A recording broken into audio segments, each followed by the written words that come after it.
Well, Andy here. Happy New Year to everybody. I wish you all a nice new year, a profitable new year, whatever you're doing, a healthy new year. That's always a nice thing to have if you're fortunate enough to be healthy. So yeah, I wish you all a happy new year. Okay, this is an intro into the Sunday virtual down a pub chat that I had. Now it's quite interesting really, because primarily I thought, oh, no one's going to show.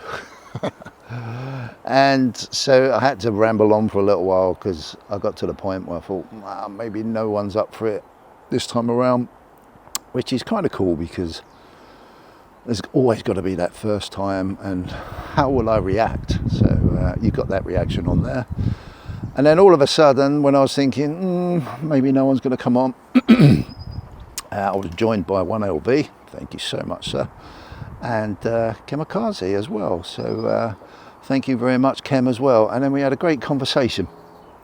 We didn't have a great deal of time like we normally have, because they dropped on a little bit later than normal, but even so, it was a really cool conversation. I love them. I love these off the cuff, down the pub, virtual type chats. You never know what's going to come out. There's no set agenda, and this one was no exception to that at all. And I will say, I really can't believe how we even got onto the subject of magic mushrooms. But we did. So that was really cool, but it turned out to be very interesting indeed. Now, I will say at no point do anyone on this channel endorse anything like that. But because it's a free space, I'm always like the opportunity for people to talk about their experiences and bits and pieces. So that was really cool, but please, we don't endorse doing this sort of stuff.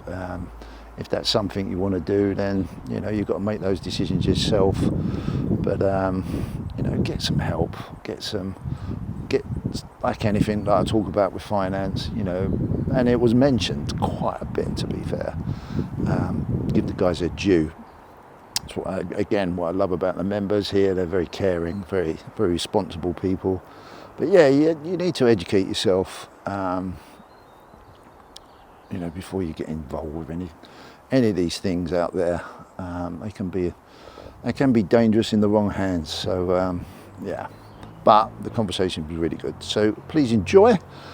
It's with my ramblings, it is a long one ish. But I look forward. There's lots of things coming up. I'm doing some planning. The kit's turned up, which is really cool. So I've been changing all my room around this week. So hopefully we can get some good stuff going and get some more one-on-one conversations going. This Saturday I've got a one-on-one with Cobra. Hey, Cobra's back on the channel, which is really great. Trying to sort out some 2 swigs and a cig with Cobra and Camel as usual. Next Sunday down the pub. Get on board, come and have a chat. It's really cool. And then, we move things forward with the channel. But anyway, best wishes, enjoy, see you later, bye. Happy New Year.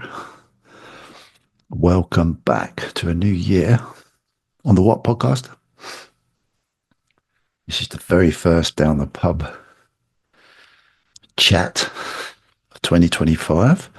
Hope everybody's had a nice holiday, Christmas, and a happy new year to everybody, which is really cool. Been looking forward to doing this. I kind of missed that middle one. I can't believe 2 weeks has gone by. Absolutely crazy. And I'm really, really curious to see where the podcast goes in 2025 as well. So that'd be interesting. Very interesting. So, like always, I'm just going to hang around, see who turns up. Just drinking water, as usual. I have to start having a glass of wine or something, maybe.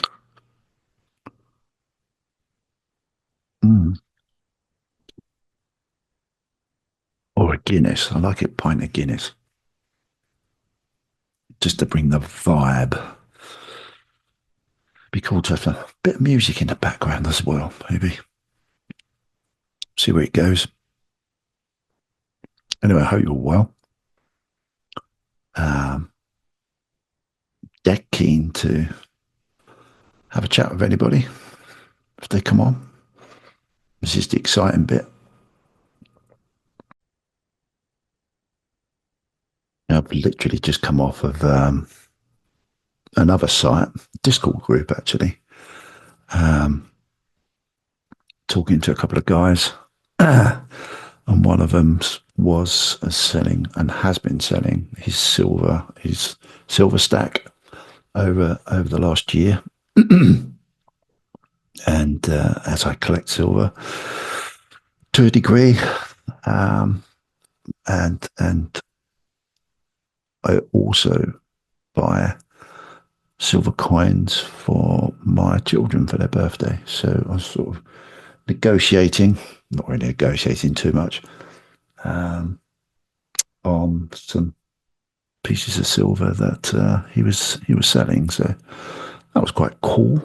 But yeah, Discord group's quite good actually for that sort of thing. Over here in the UK,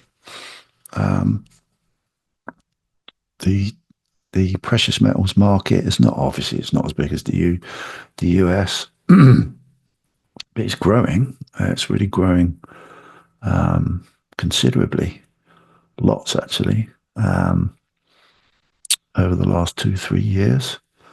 And yeah, it's certain people have been pushing different ways of building communities, and yeah, it's always been, I don't think I'll ever forget that part of my journey, investment journey, because it was an important part of my journey.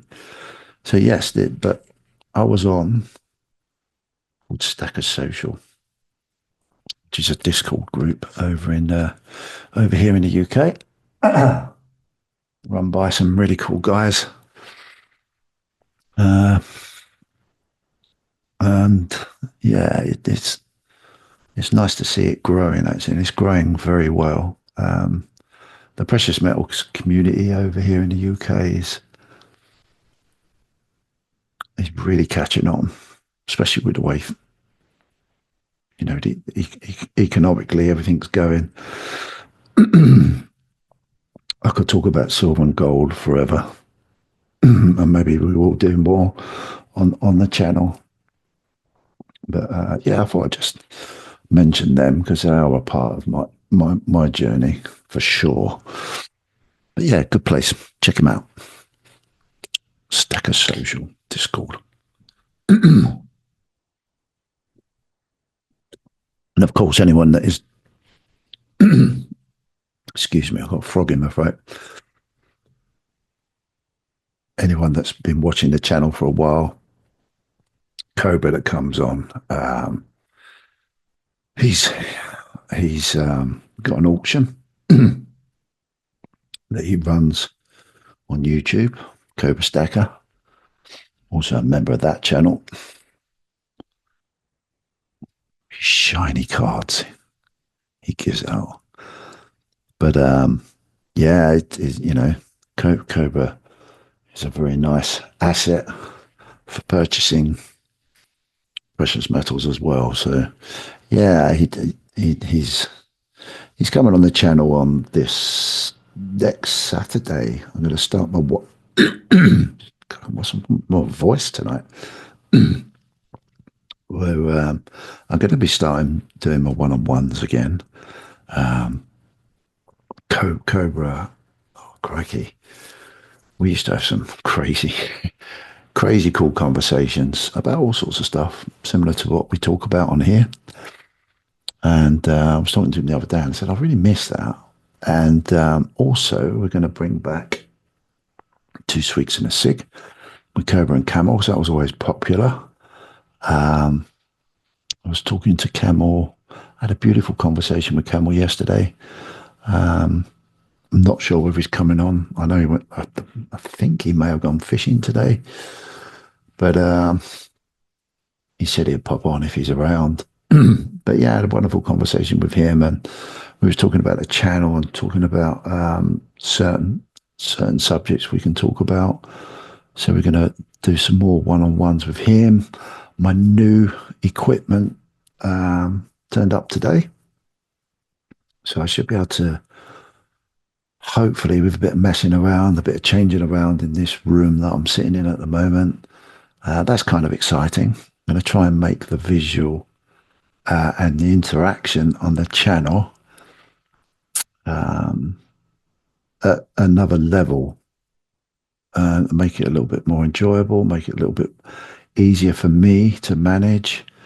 There's a little bit of tech I need to learn. Hopefully, I'll get my head around it. Um, yeah, that'd be cool.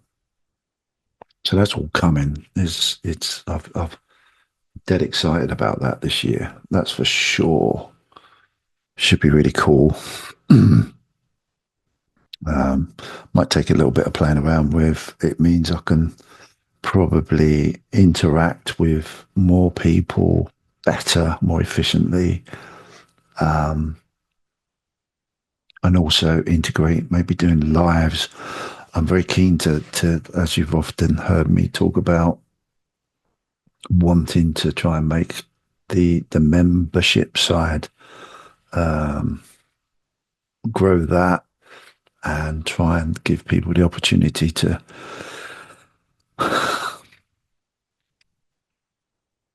maybe have better interaction without having to muck about with too much themselves. Give them exposure if they want exposure.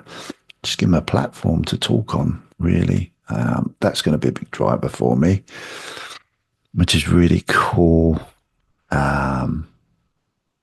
As I said in a post the other day on my community tab, we're up to 407, I think, 406 subscribers now, which is really great. I'm really keen to get that to that 1,000 mark, because it then releases different opportunities. Now, a lot of people go, "Oh, you're gonna, it's a money grab thing, and advertise." No, I want to sit there and really think about what I want to do. I want to obviously generate some sort of revenue from the channel, but only for the reasons that somehow that revenue will somehow go back into the channel's growth. It's not for me, that's for sure. But we'll see where that goes. Memberships, we're up to 19 members now, paying members, which is really cool. The support from that is fantastic. That helps. I'm yet to, I don't know how all that works with YouTube, because we're sort of semi-monetized. You sort of get monetized when you get to 500 subscribers, but not at an advertising level. So that's interesting, very interesting. That they obviously take a percent. I don't know exactly what that percentage is. God, as you can tell, I just vaped. I'm not a wizard. I'm not doing any magic. It's not a special effect, or there is an effect. Uh, yeah, I'm not exactly sure how it works, but I keep getting a message to say once you get up to over £60, after they've taken whatever they take quite a bit as well, I think. Then they will start paying me. And what I was thinking of doing, what I'll probably do with it, I'm going to try and save it and let it build up. And I may even just pop it into cold storage, pop it into Bitcoin, and just let it sit there and build. And every time I get any money, just put it into there. Buy some more, stick it into cold storage, and see where it can accumulate, and see how we can, you know, help grow the channel a little bit more. Really, that's a pretty cool idea. Somehow, I don't know. It's all exciting. I think we talked about it on the last down a chat pub. How we're gonna grow it, and what could happen. Well, a lot could happen, a lot could not happen. So I've probably just crossed that barrier as and when it sort of comes along. The other thing, well, I'm hopefully someone will pop in, but we'll see. The other thing I was thinking of is that I've got a real passion for Bitcoin, and I've never really sort of. I've always wanted to incorporate it on the channel. I did on my previous channel, on my other channel, and I love listening to people talk about it on this channel when we get the opportunity. But for this year, I really want to push it. I'm starting to reach out to other people that are trying to do the same thing in the UK. Obviously, it's very big in America, and it's probably quite big in the UK. But because us in the UK, we're a little bit sort of keep things under the table a little bit. Interesting, really, because the young lad that sold me, sorry, I've got to clear my throat. That's better. I've got a bit of a deep, boring voice anyway, but having it croaky is even worse. So yeah. Anyway, what was I saying? The young man that was very helpful when I purchased all my new computer equipment for my new setup going forward. He was asking me about what sort of podcast is, and I told him, and he said he was going to subscribe because he's sort of really interested in that sort of thing. And I said to him, like, I would really like to talk about more about Bitcoin and what it's doing. And his sort of eyes pricked up and he's like, really? And I said, yeah. And it's typical, young people are very interested in it, but they're not sure. They're probably not sure, like most of us, where we that croak has come back to my voice again. Gee whiz, Batman. Sorry. They're not sure. Well, people don't seem to be too sure about whether they can talk about it, not talk about whether they go. Obviously, they've got the younger generation have got their eye on it, because it's probably going to be their future. So it'd be kind of nice for the channel, because it is a passion of mine, technology, innovation. Any innovation that's going to disrupt what we've all been used to has got to be possibly a good idea. And I think it's time, possibly, especially in the UK, that we spoke about that a little bit more at a normal level. And I'm no expert at all. I'm just a plumbing and heating normal old boy. But I've managed to get my head around the pure basics over the last 3 years, and wrapped up with a little bit of old school thought process. Hopefully I can bring some value and help along with others on the channel, to alleviate anyone's questions or anyone that's not sure about these new types of technologies. So kind of looking forward to that. That'll float my boat. That'll be really cool. Especially, trying to help the younger generation out, because my words, my ideas, but I think they've been shit on a little bit. And they need some encouragement. All is not lost, as they say. And it's down to people like myself to, stand up a little bit now, later part of my life, and, and just try and support the younger generation with hopefully a little bit of wisdom and knowledge, and try and get people on the channel with, better technical knowledge, obviously. That's kind of exciting. Very exciting indeed for 2025. So while we're waiting and I'm just blabbering on, what'd be really cool is for any suggestions at the end, or in the comments of this video, if any members got any ideas, what you'd like to see, what you'd like to explore, that'd be really appreciated. That input. As I've always said, it's just not my channel. It's everybody's channel. I still want to do the chat down a pub thing. I think that's really great. Pardon me, I think it's important to keep that going. And what I'd like to do, this is what I'd really like to do, is do a similar type of thing, but Bitcoin only. Treat it like a virtual meetup, maybe once a month, once a fortnight, maybe. What do you think? Let me know what you think about that. Because again, what it's not just the specials, precious metals market, but with crypto, mainly Bitcoin is my focus. Well, it is my focus. It's a similar thing. You know, it can be very sort of low under the table, don't talk about it a lot type subject. But I'm sure there's many people out there that would like to talk about it. And I'm not sure whether there's any physical or how big it is out there. In the UK, is there, I know Rail Bedford, Pete McCormack's football club, do a meetup, which I was talking to my son about. And I said, oh, it'd be cool to go over there.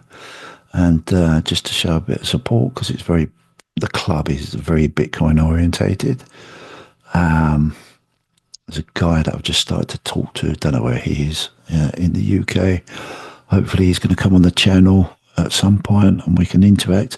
But I was listening to his podcast yesterday and today. He's released a few videos. And quite often it's mentioned about meetups. And people obviously do it. But there's a big distance thing going on, obviously, in the UK.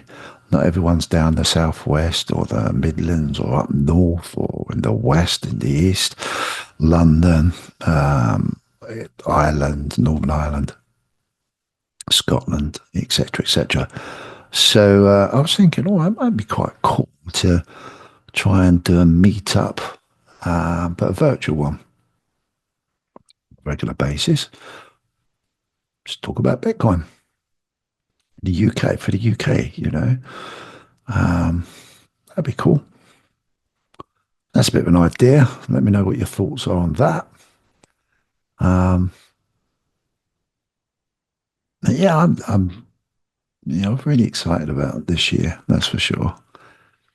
I really want to express my passion as best I can and share it in the best way possible with the respect of everybody that would like to come along at all different levels.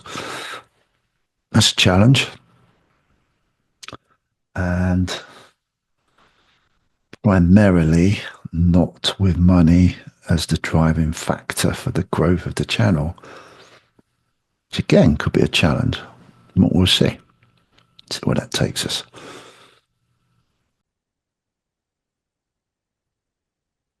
Equally, while I'm chatting away on my own, I have no bartender to talk to. It's just me. I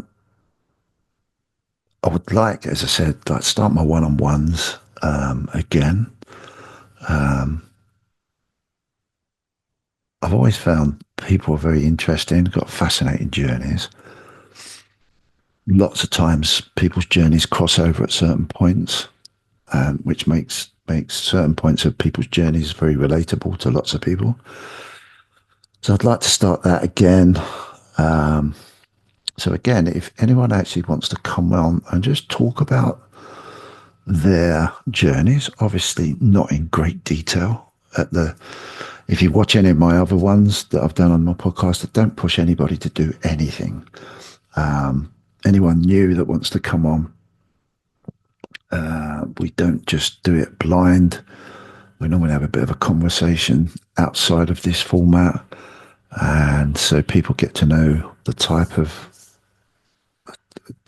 person I am. We build a sort of a semi relationship up, and then we talk about how we want to do things. And I always ask everybody that comes on the channel in those situations, just tell me where you don't want me to go.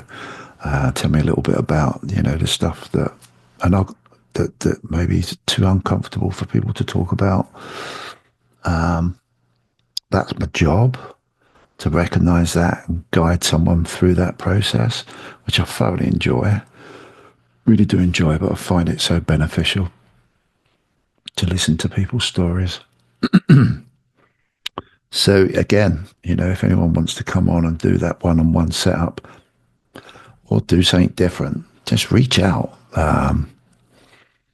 My email is always in the description of the videos, but it's CPM 100 423 at gmail.com.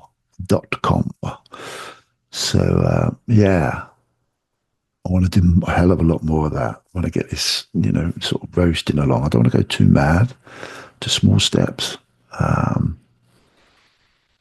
but just get that content out and build and build and build and build, and see where it takes us. So, yeah, drop events coming on. Drop me a comment, and we'll sort something out. Well, sure. I always get to the first half an hour and I think, oh, is anyone going to drop in or not? You never know. You never know.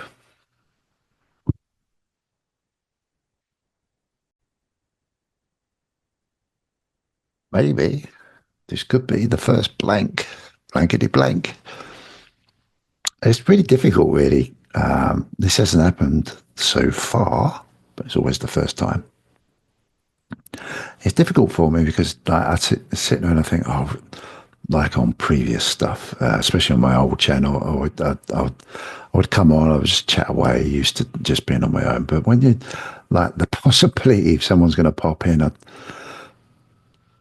I don't want to get too in depth in talking about a certain subject, because then someone else will pop in and it's about interacting with them. So this would be interesting, actually. It's really funny because you do these sort of things and you kind of, because like someone's always come on. So I suppose you take it for granted that, someone will come on. But that's a great thing, really, because then you've got to experience, well, what if it doesn't happen?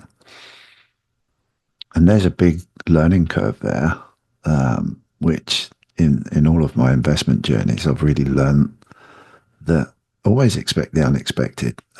Nothing's a guarantee. Respect that everybody's got their own stuff that they're doing. And I suppose with the setup that I've tried to do with this, like in normal life, not everyone can turn up at certain times. And it's because people are doing stuff. So, whilst I was sitting there, because I just pause it every now and then, just to relieve the nothing that's going on, and just save me just blabbering on. But it's cool because I was just sitting there thinking, you're just waiting, and that could happen at any time, at anything that we do in life. So it's kind of cool, and it just made me chuckle. And I just thought I'd jump back on and just do another little chat and just let you guys know what's going on in my head, whilst I'm experiencing this experience. It's so cool. It's really great. I love it. Absolutely love it. There's I suppose in life there's always that possibility of being disappointed when you're involved with other people. But then I think we forget, it's just life, Don't put too much expectation on circumstances because circumstances can change. Um, and I found that out in my investment life. You can get, especially in the Bitcoin journey, you can get very complacent very quickly because the topic is very big. It opens a massive bubble of information that isn't directly to do with Bitcoin.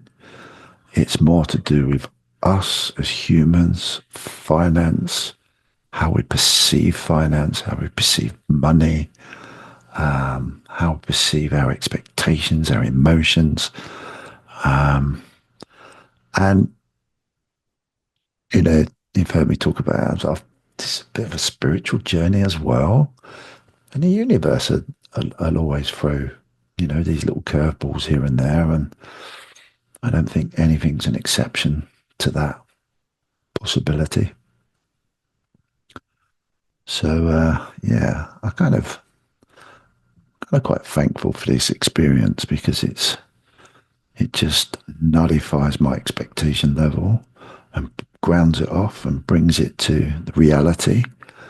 I haven't got a God-given right to have this work for me.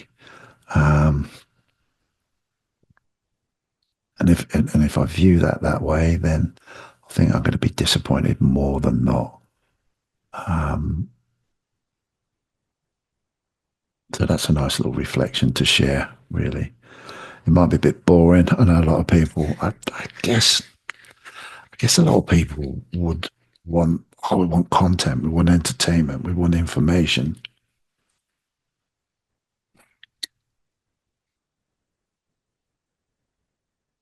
If I'm not getting what I want, then I'm just going to jump onto something else. And of course, that's an option for everybody, but it ain't real.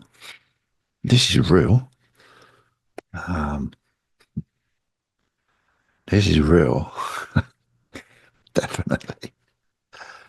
So it's really cool to show that. But it's not the end of the world, blimey. I've, these are the sort of hurdles I've got to face and and learn from, really. And I suppose if I may have to do more. I may have to push, push harder, work a bit harder. But I need to try and fulfill what I'm trying to do personally with it all as well. It's not about everyone else. It's about me. I'm included in it too. So yeah, it's kind of cool, really. It's a real good night. Makes you sit there and think about stuff.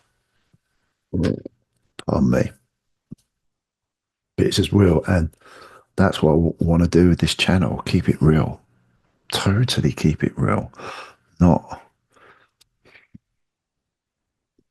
come up with stupid excuses or, oh, bloody hell, no one went on because you didn't do this.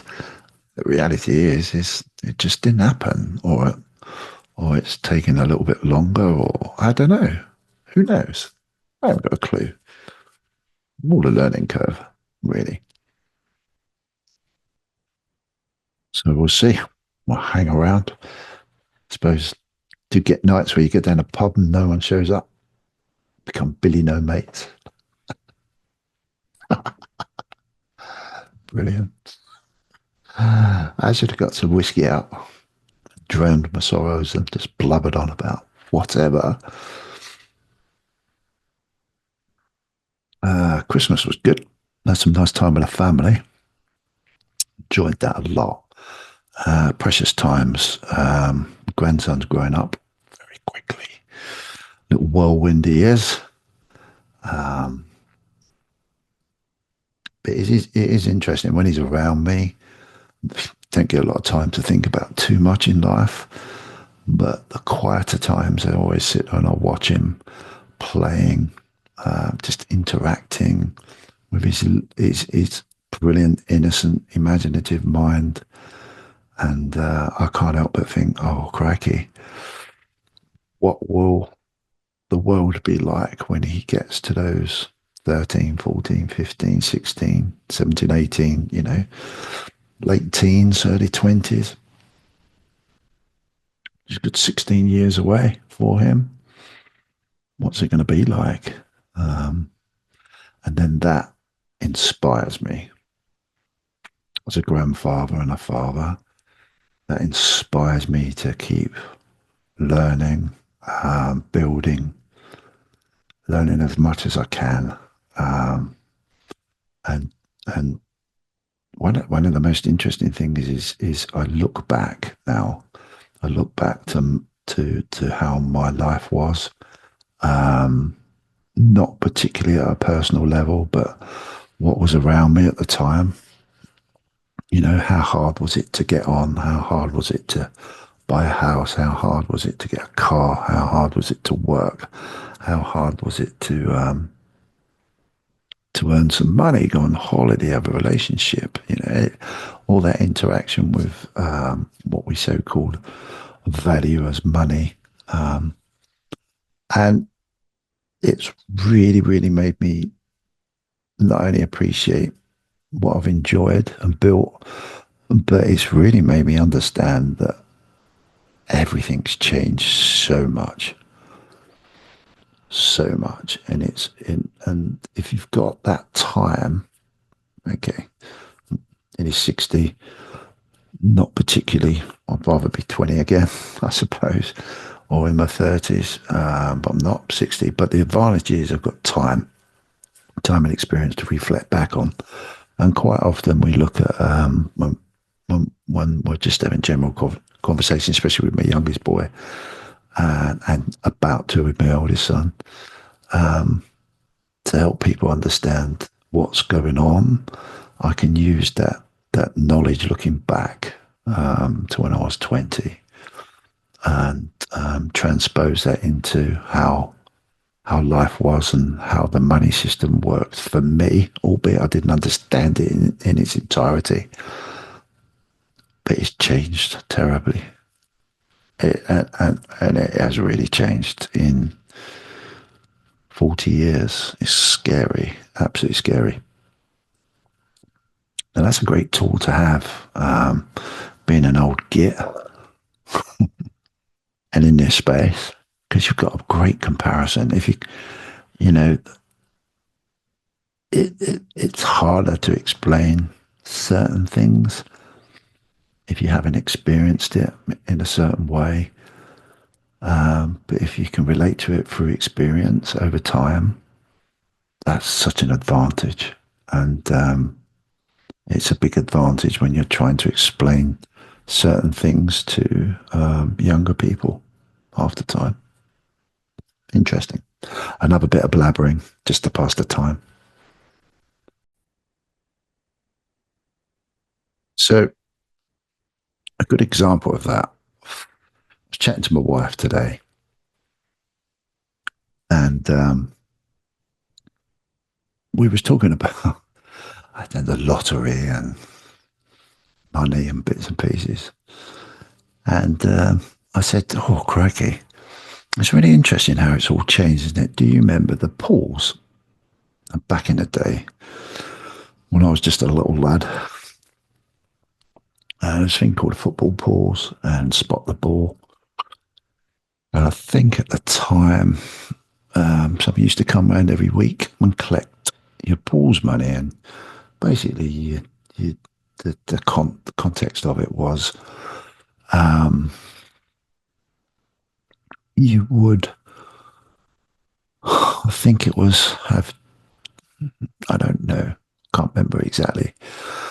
You'd have to guess how many score draws there would be, and you get 3 points for every guess that you got right, and you get so many chances of, I would say, 10. and you used to have to score, I think it was 21 points or 24 points, 70 points. But anyway, the real thing was, it was a big thing in its day. And for most of us, poor plebs, once upon a time, my parents just had a very fixed wage and typical working class people. And you would dream of winning the pause. And I think I can seem to remember that the top prize was about sort of £100,000, something like that. Might have been less, but I think I can remember it being 100,000. It was the Littlewood pools, and that was around. No lottery, nothing like that then. And I was saying to my wife, I said, £100,000 doesn't seem a lot nowadays, does it? What can you get for 100 grand? And then we thought, what could we have got for £100,000 if we was lucky enough to win back then? And probably in the context of when I was probably looking at the 70s, 1970s, house prices were like £4 grand, £4,000, pretty standard 3-bedroom house. £100,000 a lot of money when you look at it like that. And I said, well, jump to when I, got the first house. That was £27,500. That's like almost 4 times for £100,000 then. That was in 84 or something like that, 1984, 85. Fairly nice 3-bedroom home, 27.5 grand, £1,000, 100,000. You could get 4 almost. Come to today, £100,000, same house. You couldn't even buy a third of it. And getting back to what I was saying earlier, because I've experienced that, it gives you the context of what has happened to our money system. Now it's the lottery. Now it's multi-millions of pounds. To have that same effect of back in the 70s, 50 years ago. That's all. Only 50 years. So what's happened?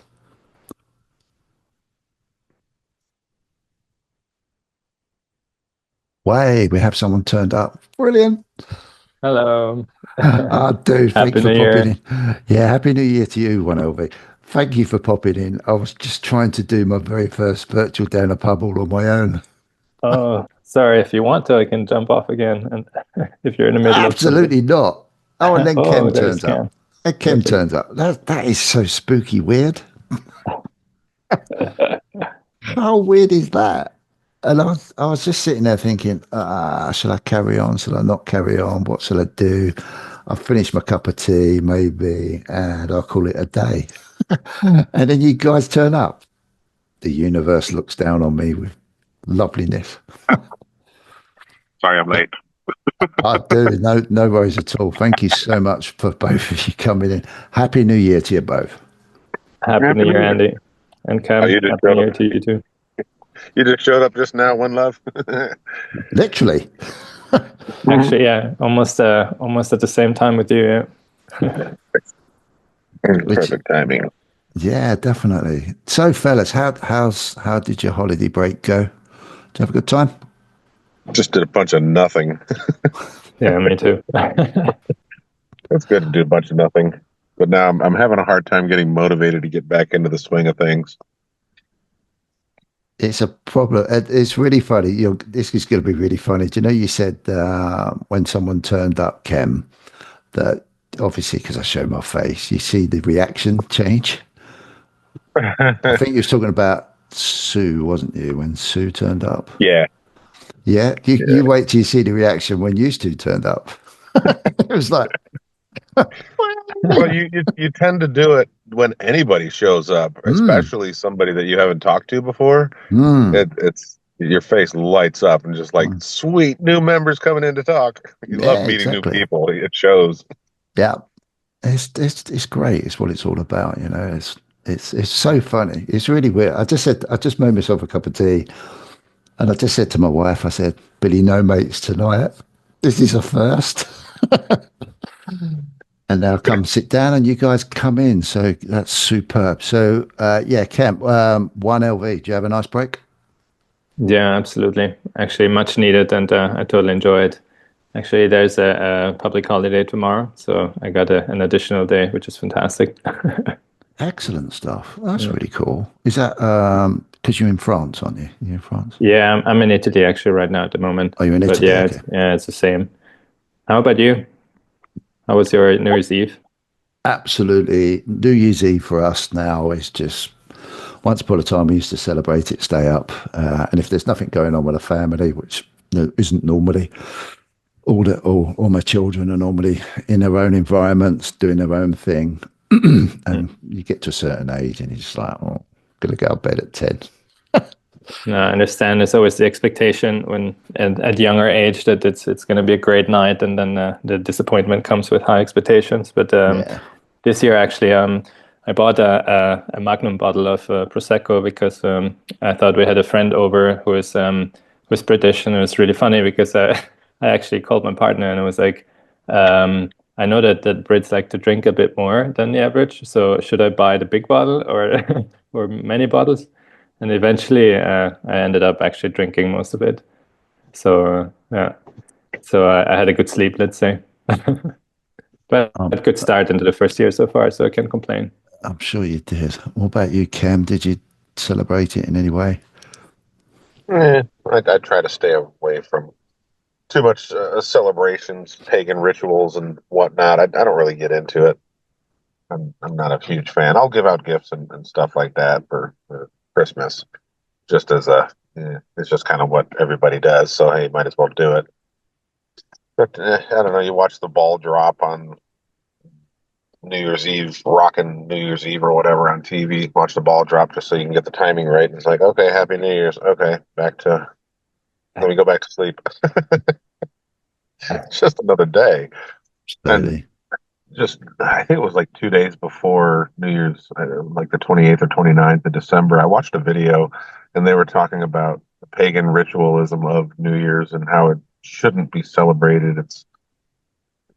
Yeah. And I was just like even more put off by it all. And it's just like, yeah, it is kind of, it's all wintry. Like there's no new growth. It doesn't feel like a new year until, March or April when things start blooming again.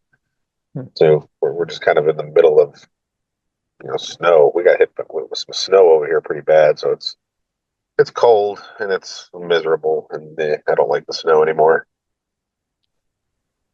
Too We old Yeah, for this. not a big fan either, to be honest, especially in the city. Yeah, we were supposed to where we live. We were supposed to have had a load of snow last night, but it didn't come. But other parts of the UK got hit quite badly. But the weather seems to change so quickly. I mean, I'm still waiting for a proper cold spell, like a proper winter cold spell, but we don't seem to have it at the moment. Well, we haven't had it so far. You get a few days, and then a warm front will come through, and it snowed a little bit last night, but it soon turned to rain because it warmed up, and now we're expecting more rain tomorrow. That's the thing. If you have snow and you're in the mountains and you go skiing, it's fantastic. It's beautiful. But if you're in the middle of a city and then it turns muddy and the next day it's all kind of humid, and I'm not really a big fan of that, to be honest. But and nobody listening knows to how to Cam, drive. sorry? Nobody knows how to drive once it snows a little bit. Yeah. It's just everybody's full on panic. Like, come on, people. It's weird, Listening isn't to it? Cam, it sounds a little bit actually what you said before. It sounds a bit like my brother. He really doesn't like the time, like especially New Year's Eve and Christmas. He's like, yeah, I have to do the usual dance that Yeah, everybody, like the normal social people do, and then but he really doesn't like it.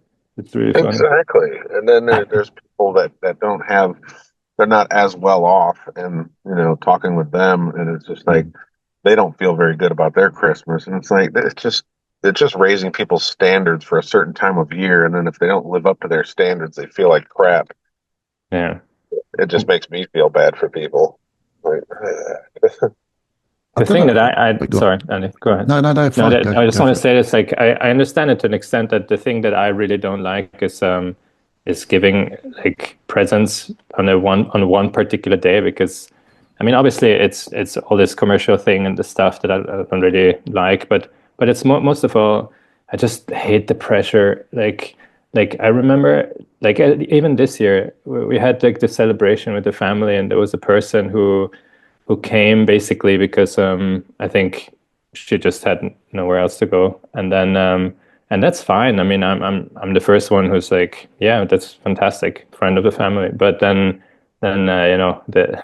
there's some people that came and it's like, oh no, what are we gonna do? Like we didn't buy a present for her, and she bought us a present, and this is exactly what I mean. It's like you have to do nothing, just come, just be here, eat, drink, be funny, and that's it. Don't buy a present. I don't want to buy you one. Don't buy me one. It's incredibly commercialized, isn't it? And it's Oh, yeah.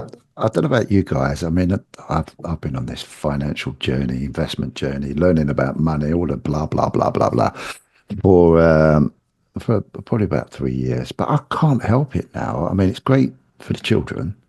It's great for my grandson. It's absolutely brilliant watching the imagination of the whole, hopefully no young children are looking, the whole Father Christmas thing. It's really cool to see the excitement. But outside of that now, it's just like, what the hell are we spending all our money on? I could be buying more Bitcoin. I could be buying more this. I could be buying more that. Or it's just like top up my gold or know, it's it's mental. It's absolutely mental. My wife says to me, "Why?" Whenever we go out, she goes, "Well, why don't you get yourself something?" I said, "Well, I could buy a bit more Bitcoin instead." It's just, it's mad. And that's the way you think in a bullish market when prices of these assets are going up. It's like, well, for every $1,000 I spend, it's actually costing me like $3,000 because of where these assets are going to go in the short term. So then you kind of don't want to spend the money, but then that also traps you into the mindset of holding on to it when it starts to turn down or when there's some kind of risk event happening. Then you hold on to it and be like, no, I'm not selling this because I haven't sold this long, and everything I sell, it's going to be worth more in the future. When that could be 5, 10 years down the road. You never know. Hmm. So you just kind of got to live life and do it. Do what makes you happy. That's kind of very important. I mean, of course, you want to benefit from asset prices going up to technically make more money, but for what? What? Why do you want to make that money? It's really about the stuff that you want to buy or the what you want to provide for yourself in the future. So you kind of got to buy stuff that will be relevant in the future, like for yourself, like if you need a new vehicle or if you have credit card debt or even your house payment, anything to get you out of debt, that's always a benefit. So yeah, spending money on that, I would definitely advise that's probably a good idea. Um, but yeah, a little, hey, let's go out for dinner and spend $150 at a nice dinner place. It's like, is that really worth it? Could cook Yeah. something at home really nice for like $40. I'm Yeah, really happy I'm not the only one with that mindset because it's really something that sticks. Like I think it's really something that you cannot get rid of because just think in that framework all the time. I totally feel that. Yeah. Sorry, Andy. What oh, do you want to say? no, sorry, mate. I was just going to say, yeah, I totally agree. The concept of how I personally look at money now has just changed 100%. And for me, when I say like buy Bitcoin, it's just because I'm in it for the long run anyway. I just want it, because my anticipation, and I don't mean I'm obsessed by it or anything like that. I just use that as I'd rather now just, if I'm going to spend, try and spend it a little bit wiser for my future, and especially for my children's future more than anything.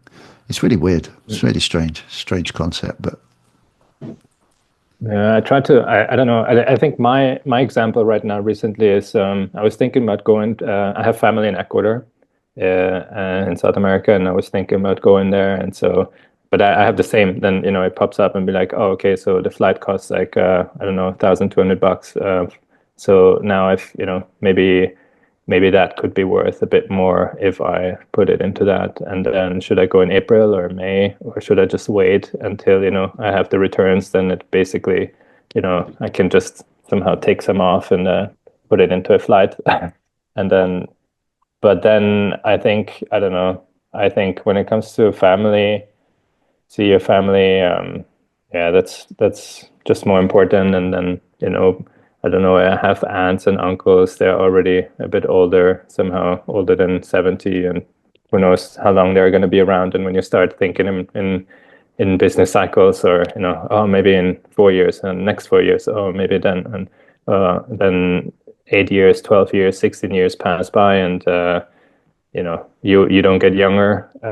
Just like time that you can share with your family, that is just invaluable. And if you don't have that, then that's gone forever. So yeah, I Well, share that's bottom so line. true. And how disheartening would that be? How horrible you would feel if you just wait, I'll just wait 6 months, and then something bad happens in those 6 months to a family member and be like, I was so greedy and this Mm, is what I get. And then make you feel really bad for about your investments and all that idea. That would suck. totally. Yeah, 100%. Again, it's. I've always said time is so precious, probably one of the most precious commodities you can have on this planet. Really, your own time and sharing time with people that you love, obviously.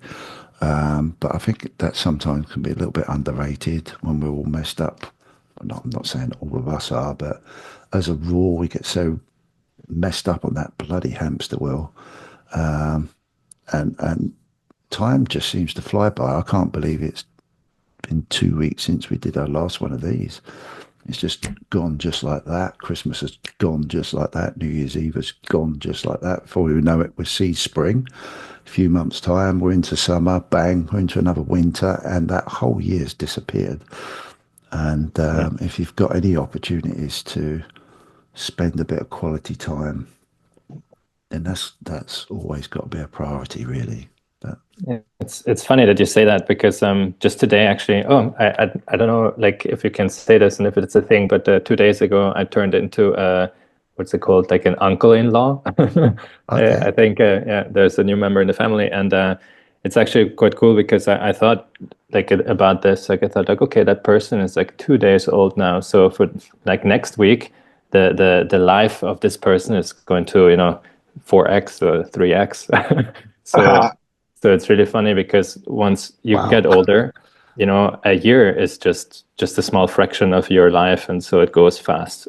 It goes really fast, and always faster. At least perceived, it gets just faster and faster. And oh, 2025. Wow, what happened to 224? It's just really fast. I love that concept. 1x, 2x. I love that. Yeah. I'm just trying to work out what I am. Uh, I'm 21,900x.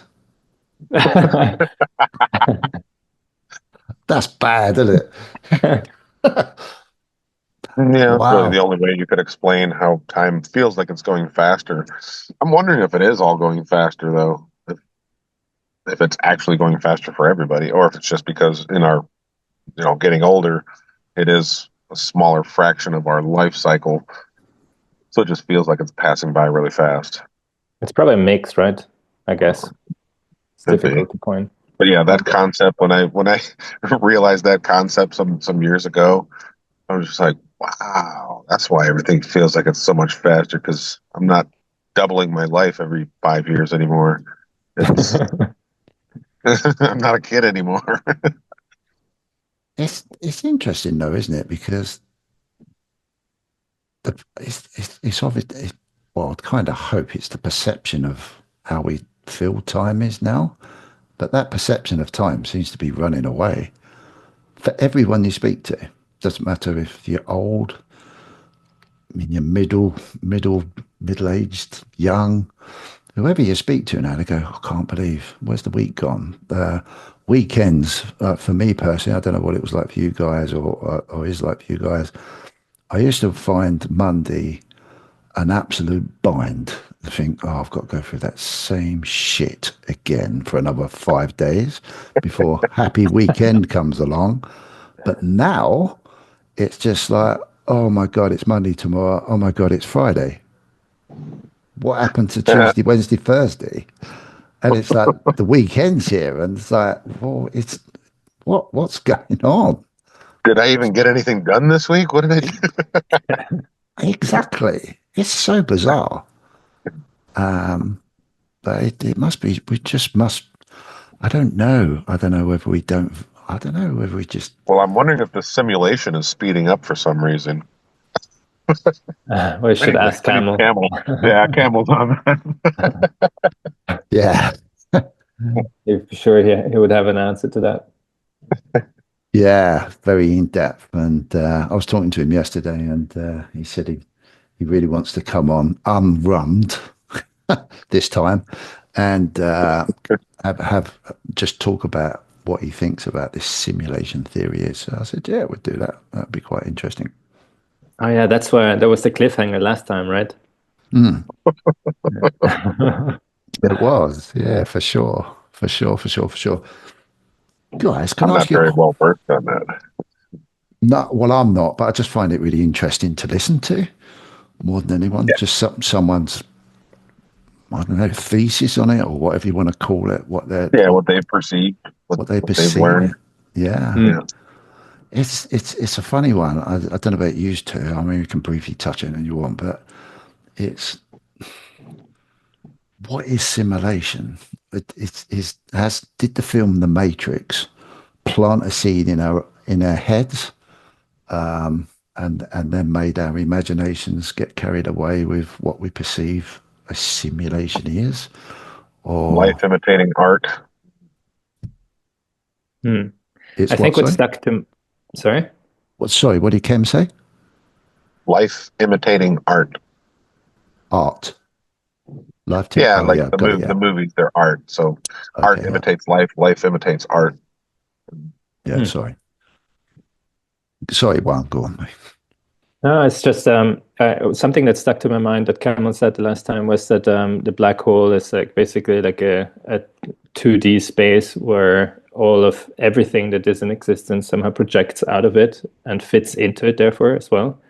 And I just thought, wow, I mean, that was kind of like the explanation or the description of why this is somehow something akin to a hologram, like the simulation itself. And yeah, I kept thinking about these things because I think the only thing that for me is a bit still cloudy or difficult to understand is if you can actually in his way to perceive the world or the simulation, if you can actually really exit that. Because if you cannot, then I wonder, then it becomes really philosophical to say what is it and what is not a simulation. Because to me, I always a simulation is always somehow per definition intrinsically something that I can theoretically opt to exit. And so, but that's probably some stuff for the next time when he's around. Yeah, but would you want to exit, or do you realize that you're not supposed to exit just yet? Because I was actually thinking of this exact thing earlier today because of the cliffhanger and knowing that I was Yeah. going to come on the podcast. And I was like, I started thinking about it a little bit. And like I've had this sense for the past probably five, maybe 8 or 10 years even, that I don't belong here in this realm. I just feel out of place. Hmm. And just the way that kind of people are, the way that people treat each other sometimes. And it's just like this is just nasty. Hmm. And I don't feel that I have a place that fits in really well with it all. And then I was like, well, there's got to be a reason for me being here, and I know this reason subconsciously, and that's why I'm still here. Or I'm Hmm. meant to be here for whatever purpose until I fulfill my purpose, and then maybe I would take my exit. That's kind of my thought. Interesting. I had a similar thought. I also feel sometimes quite. I don't know.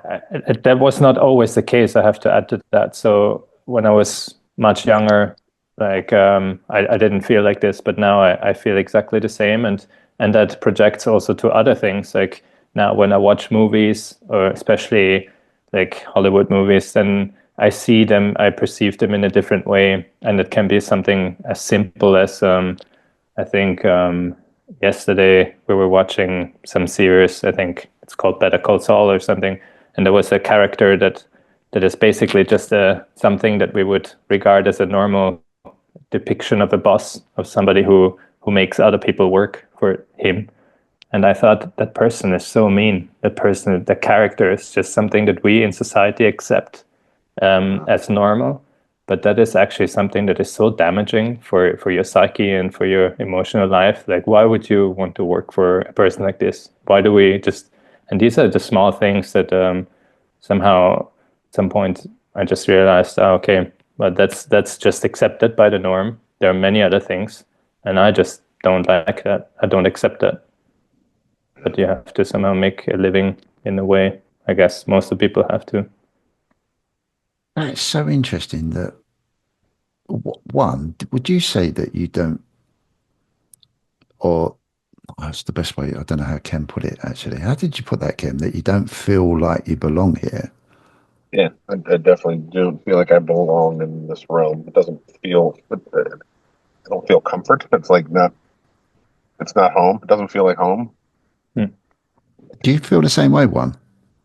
Yes, absolutely. But I felt I didn't know, or I don't know a lot of people that feel like this, because I always had the feeling that that I have that because I somehow kind of grew up a little bit between two worlds, and I have a lot of family in Ecuador who have a very different reality, and I grew up in Austria actually, and Europe, and then somehow you grow up a little bit kind of with two faces, and you always try to kind of harmonize the different realities that you see, and that makes you somehow feel like somehow be out of touch with what you see around yourself, because you grow up just kind of at the beginning as in the psychology of a child, you want to just be part of the society, be part of, you're very dependent on your parents, on your environment, and so that's just a normal way to grow up. But at some point you realize, oh,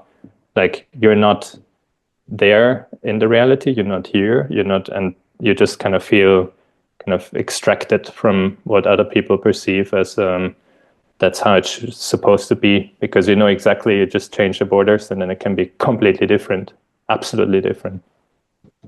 Yeah, maybe there's like an intrinsic need or want to fit in, and I know I definitely don't have that. Like I know a lot of people that they just go with the crowd, and me, I tend to intentionally go the opposite direction just to be unique. I guess I just feel like I'm a robot if I'm going with the crowd, so that could have something to do with me not feeling like I fit in because I intentionally don't want to fit in.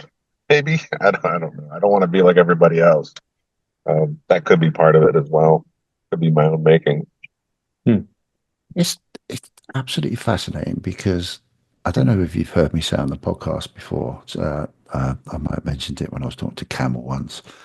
I've had this very similar to you guys, and it's really bizarre. This is really weird that I never, probably over the last, similar to Kem, really, 5 years, 10 years, between that 5 and 10 year mark, I've quite often sat and thought, I want to go home, but I don't know where home is because I don't like it. I don't like it here. And I often sit there because I do meditation and bits and pieces, and I often get that little feeling back. Well, you can one day, but you can't yet. And I'm saying, oh, really? What the- And that sounds really awful to express it like that, because a lot of people will turn and say, well, that means you don't want to be with your wife, your kids. No, that's bullshit. That's bollocks. That's not what I mean. It's something at a soul level that makes you so frigging uncomfortable with what's going on that it hits you innerly, and it starts to make you sort of think, or not even think, just feel other things outside of that normal sensory process. And getting back to what one said is what has really fascinated me is that I wouldn't normally talk about that with two people that I don't really know, and yet there's two people that I've got to know, and we've got a lovely star effect background. And now we're talking about we belong somewhere else. So it's normal, it's and another thing I'm really proud of, that people can come on here and talk like that, and it would be, I'll shut up in a minute.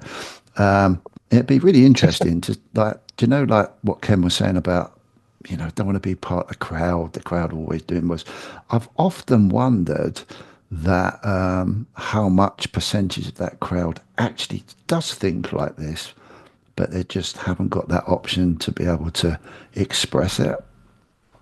And now Yeah. now we're expressing it. Yeah, or they Good. don't know any better, because like we there's a lot of stuff that we don't know, and so much so that we don't even know the questions to ask in order to find out.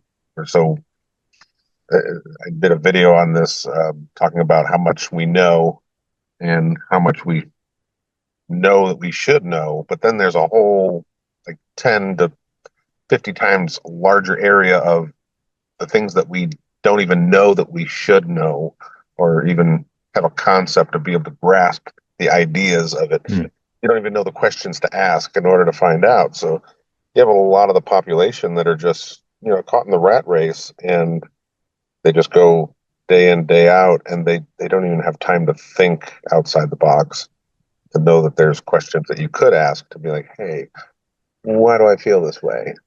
Or why do certain things to some people and not to other people? And I don't know, why do certain people have gifts like this and other people have gifts like that?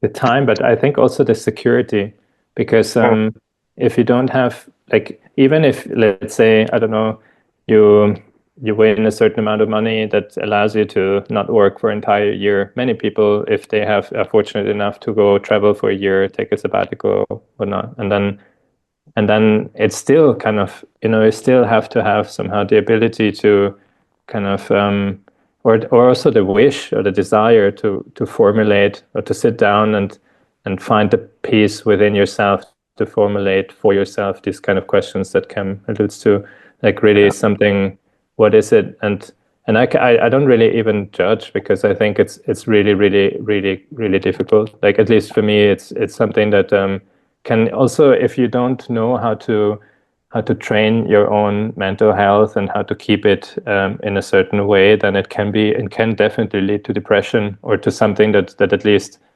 provokes very difficult thoughts that not for everyone is very easy to handle. And not necessarily saying that it is a bad thing. I'm not trying to kind of evaluate this, but I can attest to the difficulty of going through that. Yeah, it can be. But it can also be extremely and enriching as an experience. And yeah. Yeah, if That's you're willing to accept it, but if you have a closed mind, it just becomes scary. I would think. Yeah, yeah. It's like I don't know. I mean, if you really have a closed mind, it's like if you take like a mushroom trip or something, and you are not the person who can let go of control, then good luck. It's going to be really stressful. so. What, can I ask a personal question? You don't have to answer it. You can just say I'm not answering. But has anyone done anything like the psychedelic trip stuff? Absolutely, yes. You have. Yeah. Have you, I'll Ken? answer. I'll answer briefly. No, I haven't touched upon any of that. I am interested, but I've always just stayed away from drugs of any kind, just to, as a matter of principle of going away from the crowd. And I said, I'm going to wait until I'm about 60 and get retired, where I don't need my brain anymore, and then I'll do some experiments. Dude, at 60, you still need your brain. Trust me. eh, eh, I don't need Yeah, as much. yeah. I haven't, but I've obviously followed followed certain videos on DMT and ayahuasca. Is it ayahuasca? Yeah, How do you Mm. say that? yeah, those things And are like, interesting. yeah, you just, yeah, very, very interesting. And I quite often sit there and think, I wonder what that experience is like. And there's something within me that just kind of wants to prod it, just to see what it's about. Well, it's But almost like it's a technology, like a organic technology that allows you to communicate with something else that's out there. Maybe, perhaps that's my interpretation of it anyway. But yeah, I've never delved into it to actually try it out. But eventually, one day, maybe. I'm not opposed to it, but I just haven't. so it looks like one LV's got one up on us too. So maybe he would like to share What? share that Well, knowledge yeah. Yeah, with. who'd you meet? Who'd you meet out there? I mean, I'm happy to answer any Thank you. questions that you have, but in general, I would just start with the fact that yeah, I got into psychedelics, I guess, I don't know, probably like 2 or 3 years ago, and that's somehow strongly motivated. I am by I started actually, I don't know, probably more than that, 5, 6, 7 years ago with meditation, and and that kind of opened up the realm to experiencing a level of consciousness that is just that I didn't know before at all. And I think I've mentioned it in previous podcasts. And then I just got really interested, and I also had a lot of respect always. I mean, I don't necessarily consider um, um, weed somehow as a drug. I think it's a plant, and many people use this for recreation or for other things. But that's a complete different story. I've never really kind of experienced this form of complete somehow. Um, I don't know. I don't want to say loss of control because it doesn't do it justice at all. Like this complete immersion with things that you cannot really understand or perceive in a normal state. And so a lot of people have told me before, and I was always very curious, but it never really happened until I met somebody who was already at, I think, 1 or 2 ayahuasca retreats before, and that is something that I would like to try next. But so far, I think the only experience that I can talk about is our psilocybin, I think you say in English, basically magic mushrooms. And what can you share that experience with us? Yeah, I think I Or, can or tell you what sorry, I like. sorry, can I just ask you firstly, what was the motivation, if you don't mind sharing that, but tell me to shut up if you want. What was the motivation to go down the mushroom route? hmm So, I mean, apart from what I just mentioned, there's also another aspect that I've I've read. I mean, there's a certain kind of truth to it from a scientific perspective that a lot of that there's been actually a lot of research on this already performed very early, like in the 60s, even before that, and then more kind of for political motivations, there's been a complete restriction in that field, and so which is basically loss of funding. Just so we don't want to, we declare this illegal. No research institute is allowed to possess this drugs or this substances anymore. And I think if I remember correctly, there was probably somewhere in the 70s or in the 80s. And so you can just imagine, roughly there are decades that we could potentially say we've lost in understanding something that could potentially be extremely helpful, particularly for people that have anxiety or depression. And so just recently, like when I like 2 or 3 years ago, I noticed that there are some groups that had again, even there are some clinical trials that have been performed predominantly with, I think, MDMA, but also psilocybin and DMT, if I remember correctly. And that somehow triggered a lot of curiosity because I had the feeling that that at least that was kind of my initial kind of thinking was like, wow, okay, well, if they do it in a controlled environment, then also I can do it. I just have to do. And to be honest, it's maybe a little bit embarrassing to admit, but I just literally did some sort of like lethal dose 50, like I just dose response, obviously not lethal, but just which basically means you take the substance, you divide it into measurable units, and then you take a unit, a very small one, and you increase it always by a defined volume, so that you can somehow say, okay, this is you get to a point where you can say, okay, this is the measure that I would like to start experimenting with, and then you feel much more secure, right? Because you have like somehow done it yourself, planted it yourself, harvested yourself, and it's not like you go on the street and buy it from some dodgy person that I would really never do.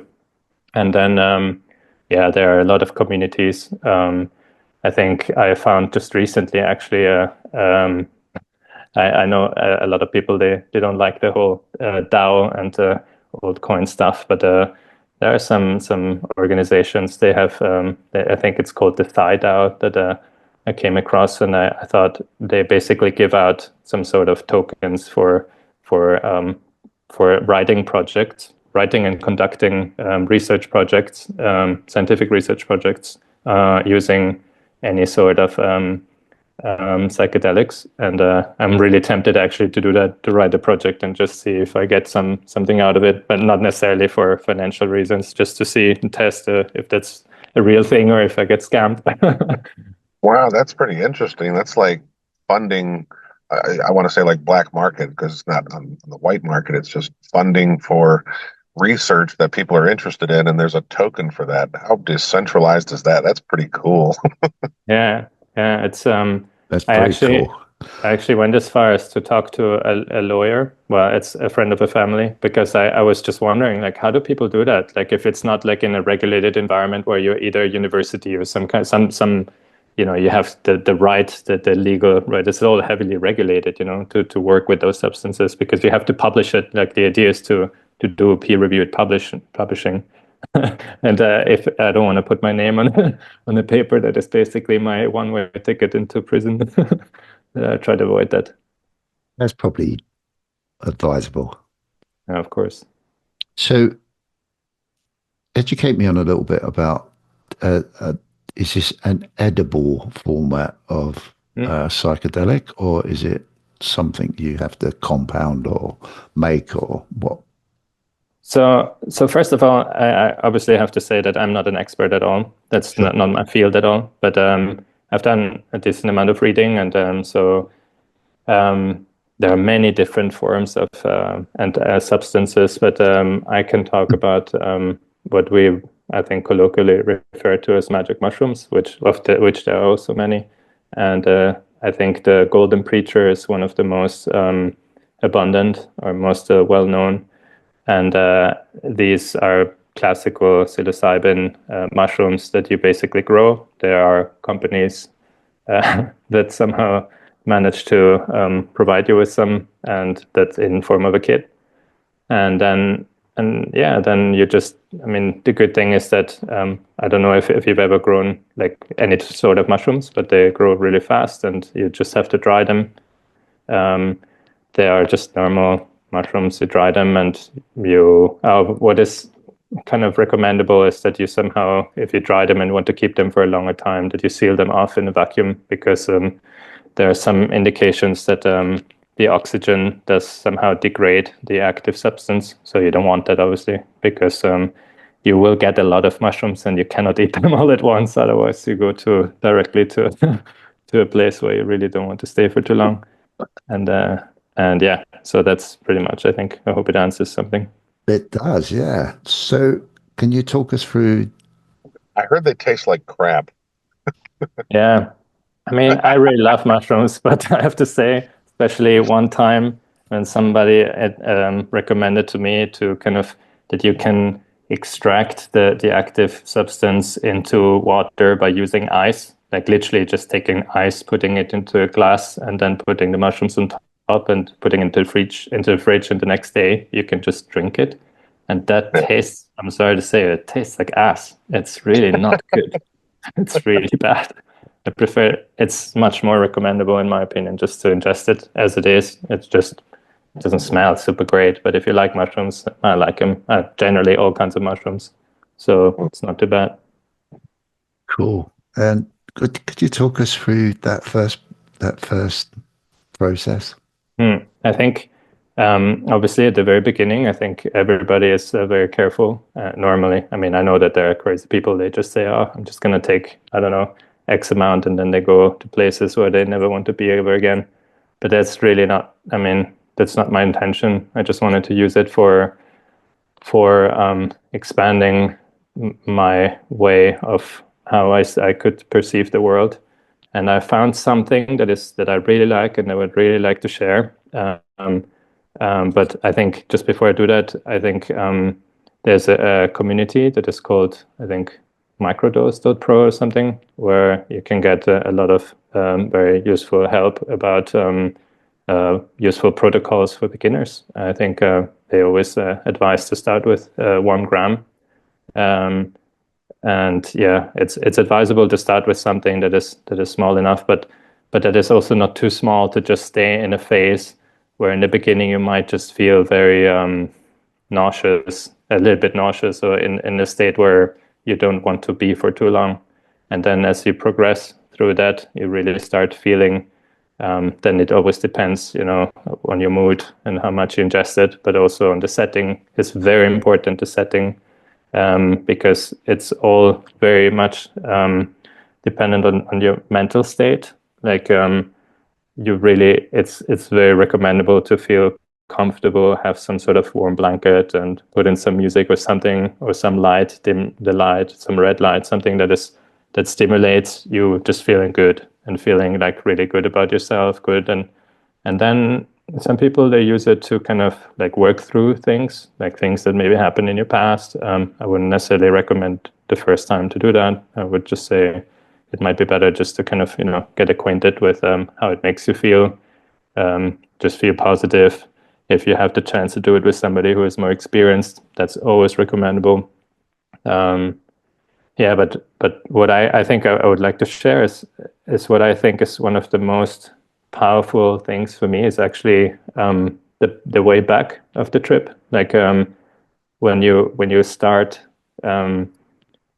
coming, like being not necessarily lucid, but you're already past the peak, because I have the feeling that this is really the moment where you're just so open, like emotionally, but you're not over emotional. It's just that you really feel things and connect things differently, and but you're already kind of able to communicate and see and talk and express yourself properly. And I really like that phase. It's really, actually, to be honest, I don't really do it very often, but I have tried to optimize to stay as long, like just to be in that phase, because it's really beautiful. It's really something that is kind of, it's like the typical phrase when you say that comes from the heart. That is exactly how you feel. It's just you might even want to be with people that you love, because it all kind of like just augments the feeling. And then you can also, I would be super interested to know if the camel ever did some mushrooms, basically, because I think it would really be interesting to have him in that state and understand and talk to him about his theories, because that could really, I mean, it could really open up a lot of doors. He's got a lot of good ideas, and would be great. I'll be also super open to do that, or to guide that session. It would be great. Wow. Maybe it's a future W.O.T podcast where we're all just gonna dose right before coming in, and we'll all just communally do this. Well, yeah. I mean, I have to still get a little bit acquainted to. I mean, I feel much more comfortable now just being online, and it's been really a pleasure and great to talk to you guys. But I have to admit that I've never done this kind of stuff, and it's a big step. Even last time, I think one time I think I had a little bit too much to drink, and I just felt like, oh, I hope I didn't say any crap. No, not at all. This is what I love. This is just absolutely brilliant. The space allows people to express themselves. Mm. And I think, sorry, I just tried to imagine camel on mushrooms. Yeah. I think that would just be. Oh, oh no, you don't want to see that. I think half the time he goes on about he's on crack, doesn't he? Yeah. Please, for anyone that's watching YouTube, he's not. We're not endorsing this. Yeah, absolutely. I'm not endorsing this either. I think everybody has to have, a conversation with him or herself. And if you want to engage in this kind of things, that's absolutely your own responsibility. That's, yeah, but Kim, yeah, we could just, oh God, no, I'm not going to say what I was going to say. I'll get banned, but I don't want to get struck off. We've only just started the channel. Yeah, that's just while you're talking about hopefully you can move around that a little bit more for us because are you finding this intriguing, Kim? Yeah, Yeah, it's pretty cool that we're able to discuss such things and get way out there on things because yeah. where else are you going to find this information? This is really cool. I've looked into it here and there, but to have somebody that actually speaks about the actual experience of it, It's you don't get priceless. much of that out there. It's priceless, and like for me, that's why it's really weird how the conversations come about. So getting back to that, can you even try to express how what happens or how you experience the experience? Is it Yeah. dreamy? Is it for someone like me or Kem to maybe relate to? Is it Mm. I don't know if Kem's meditated or anything. Is it just like you go into this well, not dead, but this almost suspended state of consciousness where you just feel like you're just at one and you're open to whatever, the way I express it, whatever the universe wants to bring to you, and then you just experience that. I mean, is that Yeah, I'd like similar? to know like step by step from like Yeah. when it starts, the preparation, the after ingestion, I guess, is what happens and how long it takes, and I don't know the steps of all that. Okay. I'm gonna try, but I have to say I've never. There's something that is referred to as the hero dose, and that usually is obviously very dependent on your weight and size of your body and your mood, and but then usually somehow if you had to just kind of express a number, I think it's somewhere 5 grams plus. Like some people have to eat much more, some less, and that hero dose I think is defined by what you usually kind of hear from the movies, like that you completely go like crazy and there's like all colors, you see other things, hallucinations, etc. And I've never done that, so I'm kind of on the verge, like I just didn't really have the time and the mental space to engage Well, you're because on the it's something that, conservative side of it. You're just still being conservative with it, which is understandable. yeah, I'm You want to very be controlled with it. cautious because it's not a game. I really try to respect this. It has helped me a lot, so I can share with you more or less. I think the process in terms of timing, because I think if you're ever interested, that gives you a lot of security. Because if you know already, okay, this is going to not last 10 years, then you're less anxious, Yeah. and that is for me that's the case. And so it depends. Obviously, I would recommend definitely.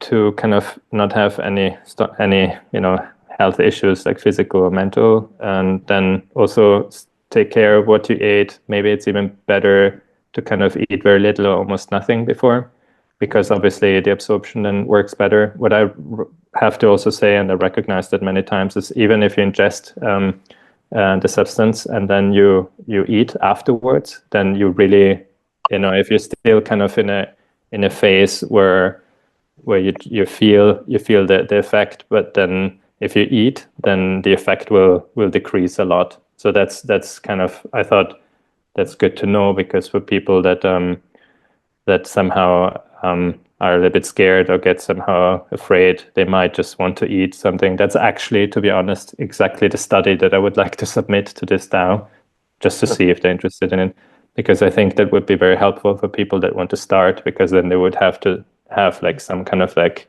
idea on how Safety to word. shorten the trip or be a little bit safer Yeah, about it. But exactly. It's just some kind of escape.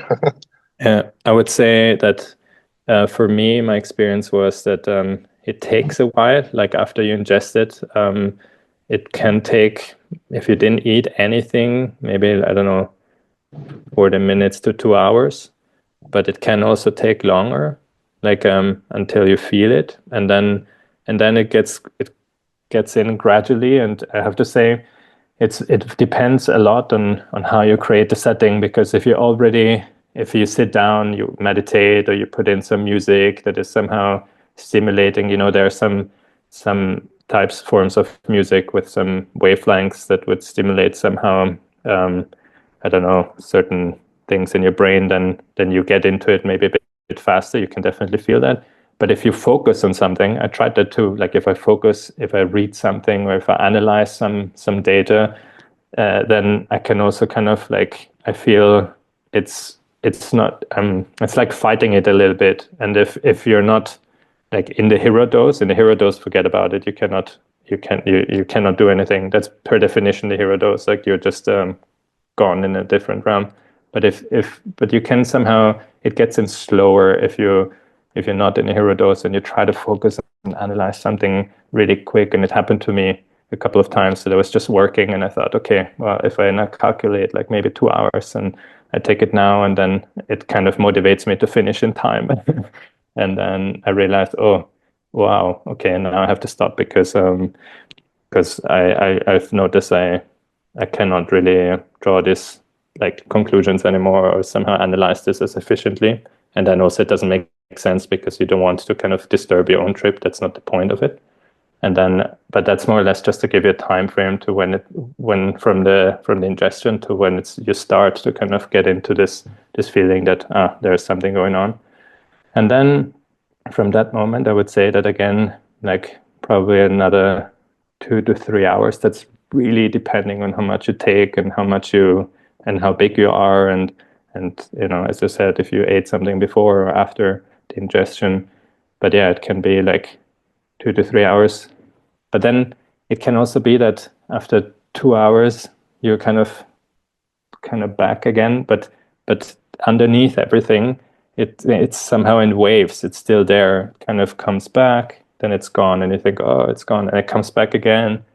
And that's somehow, I find, very different to anything else that I've experienced before. And that can be actually quite interesting and nice, because you have this kind of like windows in between, where if you know how to do it. I would not recommend it to mix it with anything else.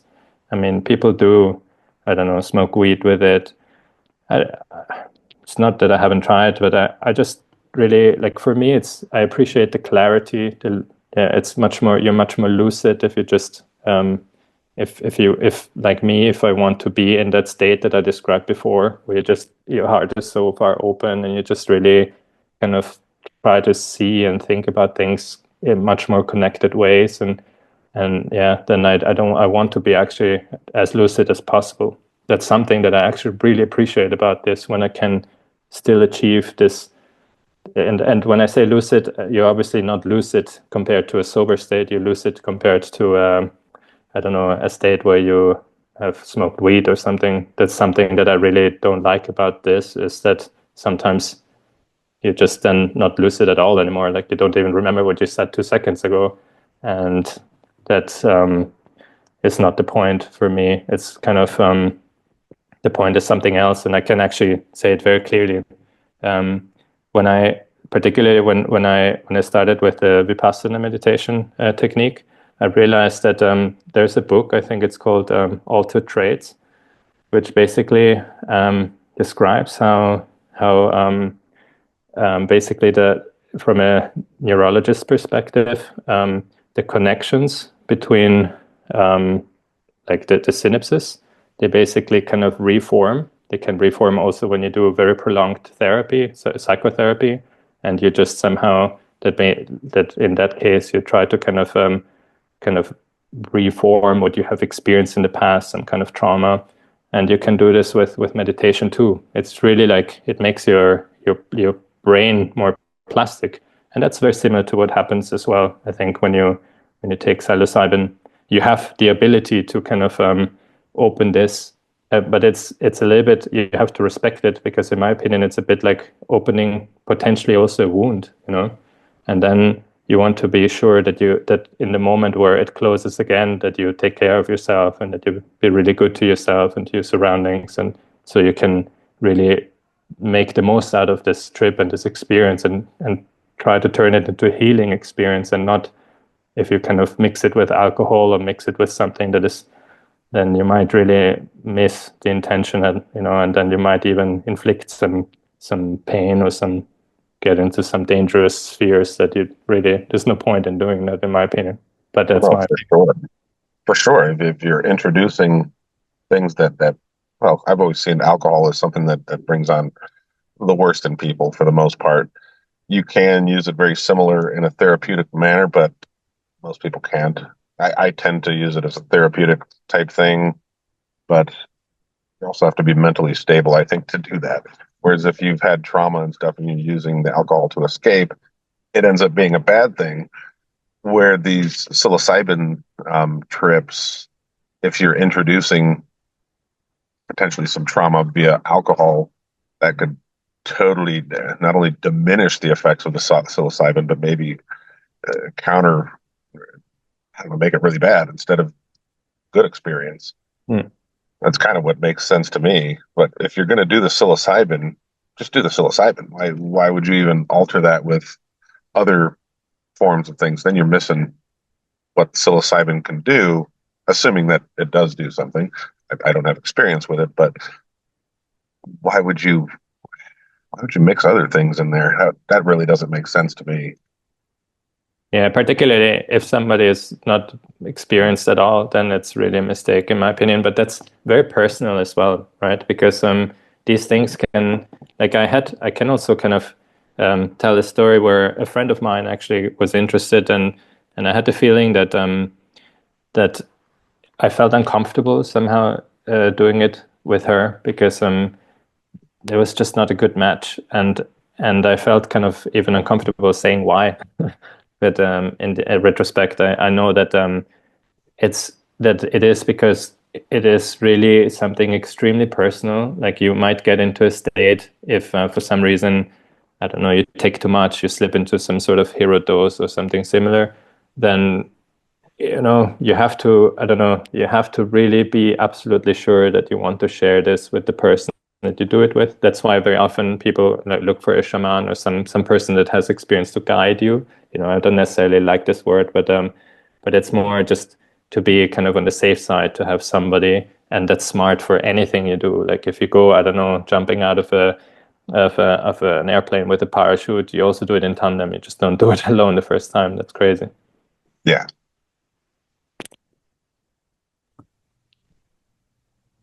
Oh, guys, I want to do this. Like, yeah, if you ever have any questions, really, like, before you just go ahead and do any kind of stuff, then I'm happy to answer. To be honest, I have to say, I just felt a little bit of nervousness when I started talking about this, but now it feels comfortable enough to say I'm actually quite happy. Particularly, Kimosabi, I've been watching like your videos for some time now, and they've been extremely helpful, because I'm just starting to kind of learn about Elliott wave, and even though I know you have somehow evolved a little bit from that in all our conversations, also with Kamala, I always had the feeling like you both like have a lot of knowledge to share, and I'm like, oh, now I'm happy if I can give something back. So that's great. Yeah, for sure. That's kind of what I'm very interested in. Yeah, that's a whole new thing, and like a lot of people don't have that experience, and I mean, it's an interesting topic for sure. I've looked into it. I know people that are like into it quite a bit. I've never gotten into it, but it's so interesting to me. I don't know when I would. Probably like 5 to 10 years away from even trying stuff like that. But maybe, who knows? Maybe I'll do it sooner.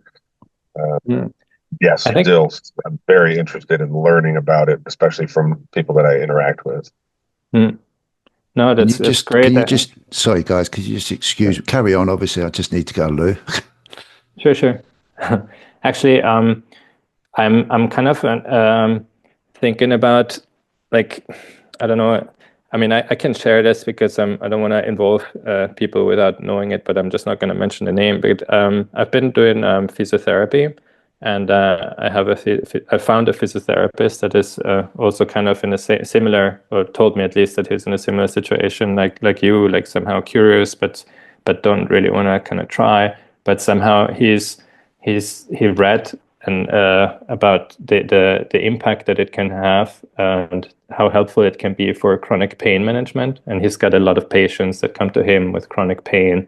Obviously, physiotherapists can be extremely talented and very powerful. And so we got into this conversation, and that is another project that I had in mind. And so I was doing some research, trying to find out what is already published and if people have already been doing this. But since it's been so restricted, like research has been so extremely restricted and funding restricted, basically because it's illegal. It's not weed illegal. It's really serious offense. So there's not much actually. I mean, there's not much known about how it Yeah, can it's improve the suppressed. health It's so of suppressed because they can't make money off of it. That's exactly. Yeah, because and it's also that's another aspect, right? I mean, it's also good that they can't make money out of it because that's been around forever, like for literally ever, for thousands of years, and yeah. that's type of people's magic, something that we should never take for granted and give away. Yeah, well, it's the same thing with marijuana. Like I've known people that have used that for chronic pain Mm. management, not necessarily to get high because they actually don't like to get high. They just realize that it is a medication that works extremely well for certain types of pain management. And it's a technology that is freely given to us by the creator, and it's suppressed because Mm. they can't make money off of it because people can grow their own. Yeah, I totally agree. And I find it really interesting that you say technology. I'll have to think about this next time. Maybe I'll comment on it because it's actually really a technology, and it's just really something that is not expressed like that when you can't really make money out of it. Yeah. That's not a technology. It's yeah, just make people feel stupid. It's like it's the same thing with like gold. It's like that's all old shiny rock. Nobody likes that anymore. And like it's a technology. It really is a technology. Gold Yeah, is technology. It's a monetary technology. But the things that are technologies in our world, we don't view them as so. They're not taught to us in such a manner. Even the advent of, say, the U.S. dollar or paper currencies that we have, fiat currencies, that's a technology as well. It's technology that furthers society. But the natural ones that they can't make money off of get suppressed because they're like, no, that's no good absolutely. for us, so it's no good for you. Amazing. 1LV, thank you for sharing that experience. My pleasure. That's brave. Like, it really is. But it just seems strange. Oh, it's not strange to me. It's just it's a compliment, I would say, that you feel comfortable enough to be able to share that with us too. So we obviously give off good vibes, so that's really cool. I've got one last. Oh yeah, I've got one last question, and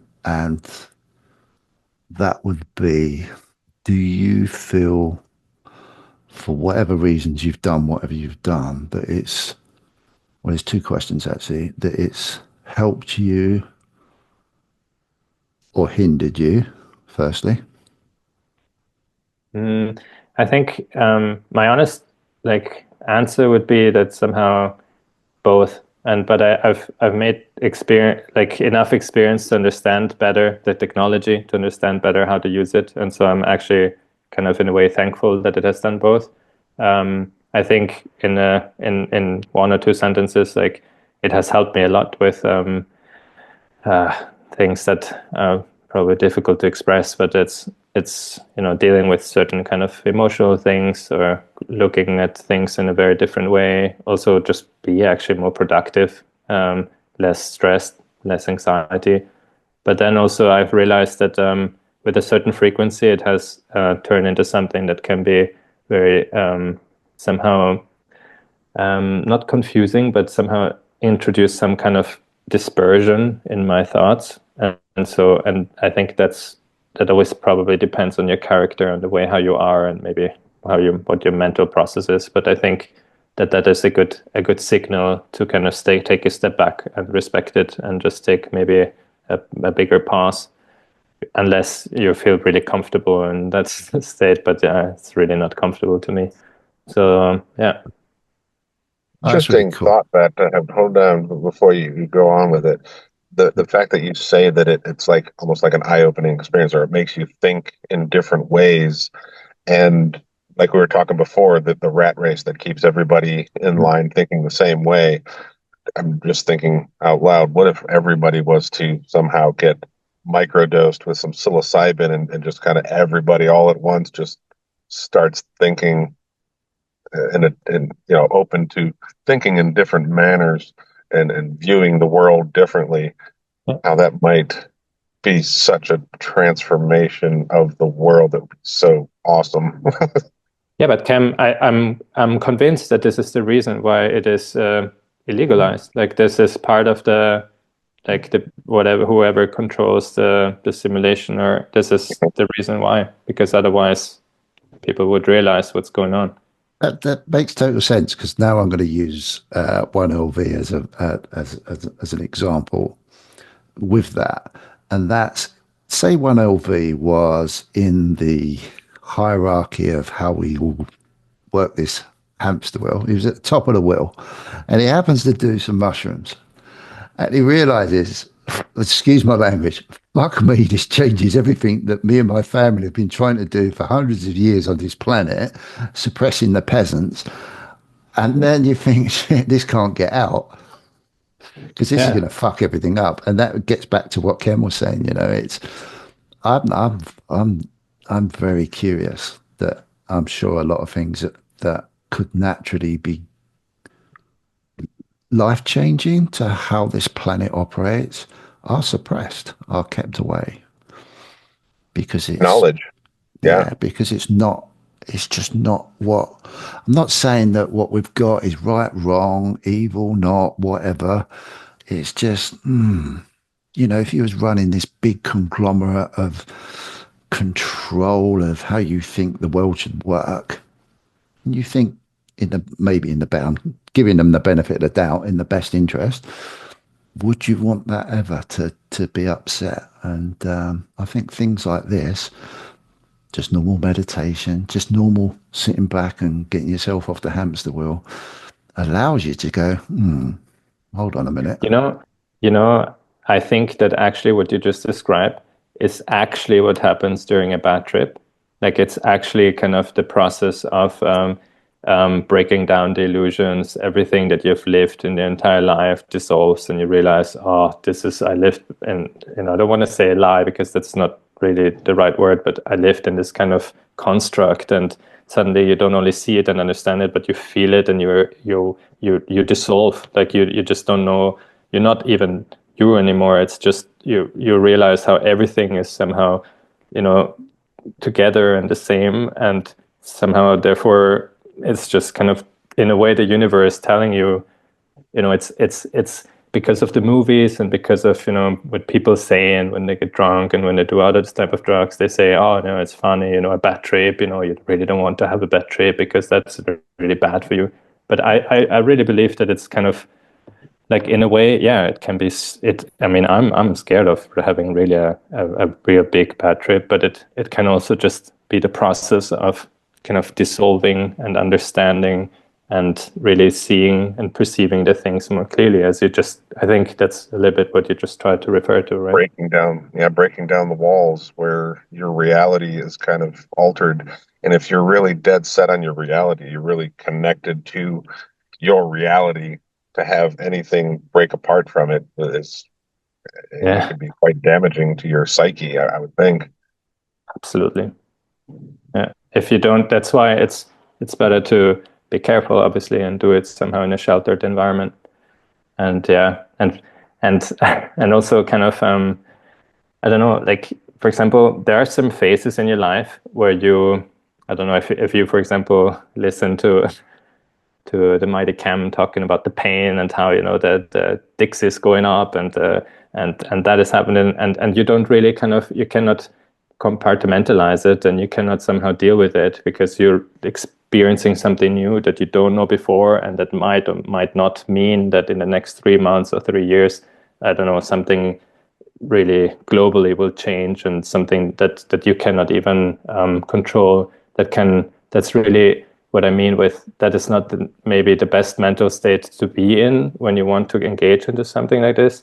It might be better to kind of have some good music, something where you feel comfortable, at least in the beginning. So it's not really I think it's not advisable to go with the mentality of I want to break everything, I want to break the house, I want to because or just thinking we're going to have nothing but pain, and that's on your mind the whole time, and then you get high, and then exactly you bring that to its final conclusion, and it can be a very scary thing. So yeah, that's probably why I wouldn't want to mess with it, because I'm not in the right state of mind for it because of the things that I anticipate coming. I see visions of what I think is coming, and if I was to extrapolate that with some psilocybin, yeah, I it could totally get really see that. weird for me, maybe. Yeah. I really feel that. I understand it absolutely, and I think that's a smart attitude. Yeah. It's extraordinary. I talking about trips.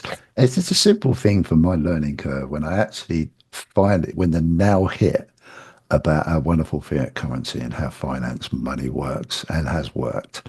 I went for a bad trip. I really did, because it just like, excuse my language again. It was literally oh, fuck me. Really? Heck yeah, same here, same here. When you learn how it Really? all works, it's like it's all a crock of shit. Oh my god. And that's, I mean, it is in a way. It's just that, what? Yeah.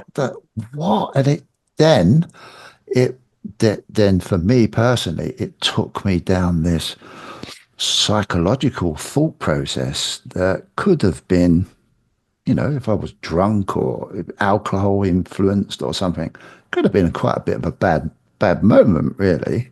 So I was quite kind of pleased I realized it's sober. But it's crazy, because then you start to like, what my initial thing was, I've been completely had over here, and I wasn't Yeah. happy. I was not happy at all, because everything I thought I was striving for in life psychologically was just instantly flipped.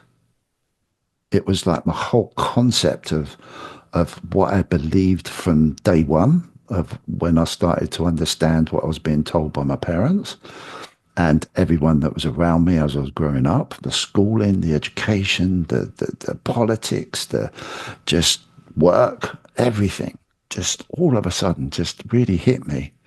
And it was, yeah, I suppose in a way, a bit of a bad trip, really, because it was such a psychological, wow, I can't believe this. I hammered Sure, it. and this psilocybin idea might be like a shortcut to those end results, where you can open up your thinking and be open to those ideas much more readily. Whereas the majority of the population, not understanding the way money works, I've talked to people locally here and just told them, you need to understand money. And unfortunately, I don't have the 2 weeks to explain it to you so that you grasp it, because you're not ready to hear it. So they just think, well, yeah, I've looked into Bitcoin and I saw it's going up. I was like, that's not what I'm talking about. It's not about gold. It's not about Bitcoin. I'm talking about the way money works. It's not what you think it is. Yeah. It's very interesting. Somehow I have the same experience with a lot of people, even like very close family members, that I talk about these things, and I have to say, particularly Cam and Camel as well, when I hear them talk, I have the feeling like you, at least, like I'm still in the stage where I sometimes struggle very, very, it's to kind of express it, like just to find the right words to say Yeah. how it is really, or how I perceive it to be, Yeah. and why, and find good arguments that don't make me sound like I'm a lunatic or somehow the man from the moon. I'll give you a top tip, which isn't really a tip, but this is how I handle it. I get you. because when I listen to Cam and Camel, it's the process of articulating what they're articulating is very well done. And I sit there and I think, okay, I need to try and understand how to articulate these very technical things and everything I'm learning. But through experience of probably being a bit of an old git, the the the the art for me now going forward is to just be me and articulate what I want to put across.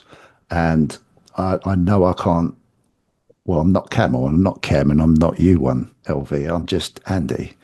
And for me, the challenge has always been I'm not anyone else. I'm just me. So how can I express me and try and make a bit of sense to other people like me?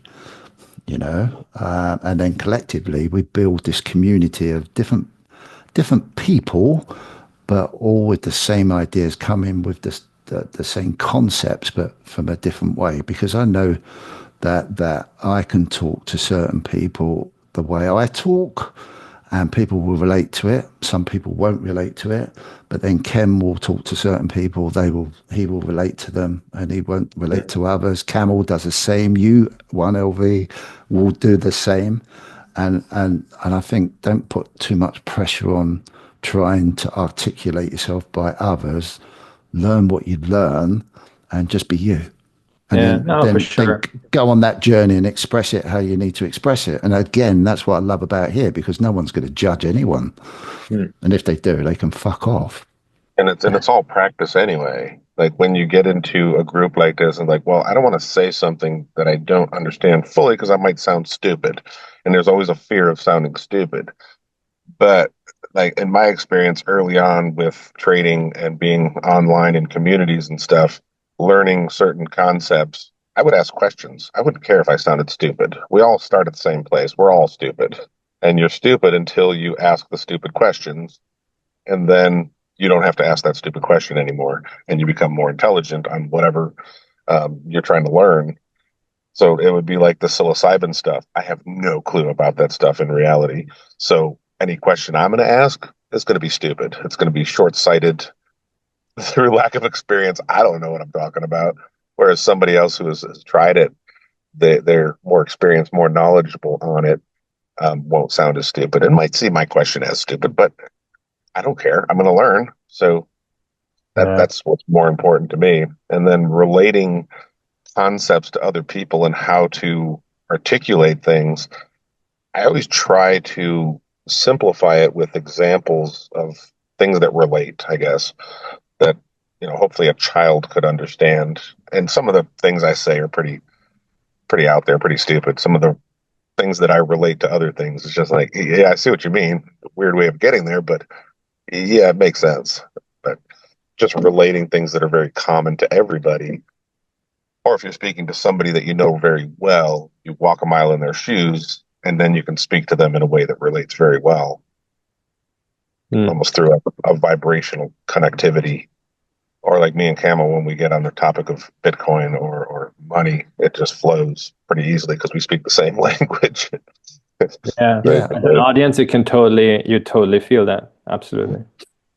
yeah, and also, getting back to what I was saying. Now, if this was a plumbing and heating chat, I could probably come across as pro as anyone else because that's all I've done for 42 years. It just means I can talk probably and articulate how to design a central heating system and talk about all sorts of things, at a real big comfort level. So it's horses for courses, isn't it? But then it doesn't. I won't judge anyone on that at all.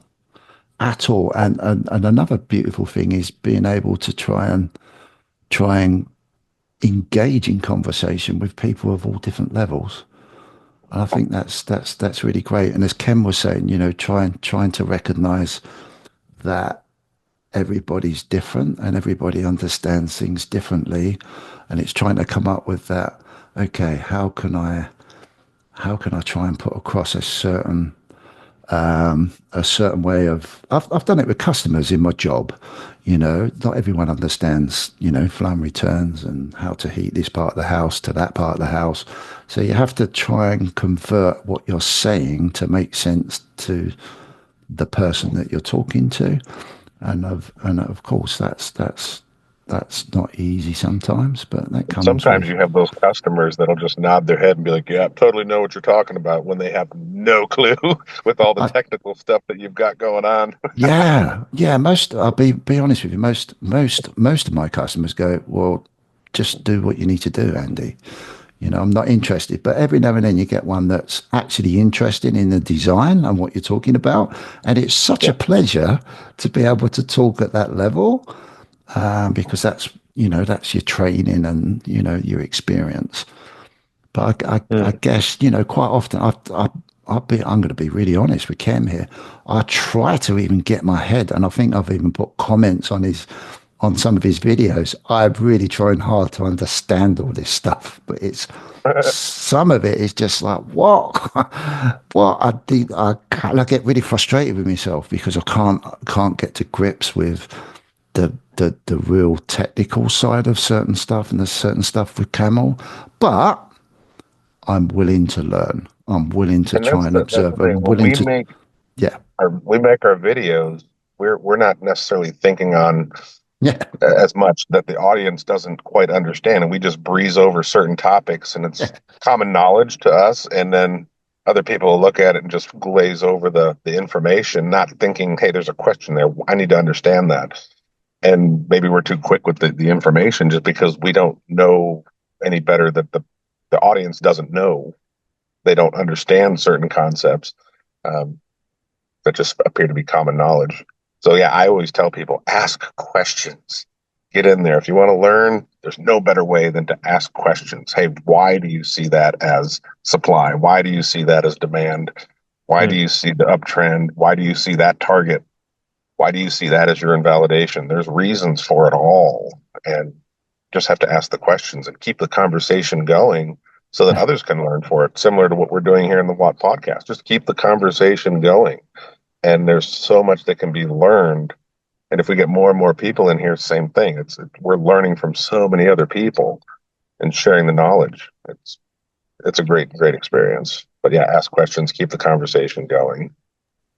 And it reminds me of well, a long time ago when I was in France and I was given like an introduction to immunology class, and in France I had the feeling that at that time, like probably more than 10 years ago, like that some students like told me, or they told me, look, because I told them, like, you need to ask questions. Like the only stupid thing is to not ask questions, because how are you going to learn?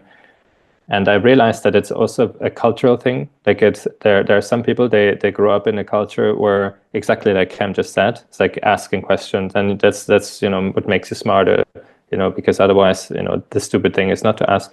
But then there are other cultures where asking a question is a sign that you did not understand something, and that is stupid. And so it's actually really funny, like when I hear this, I think like, man, The the only thing that where you don't get out of your misery and your pain of not understanding is if you don't ask.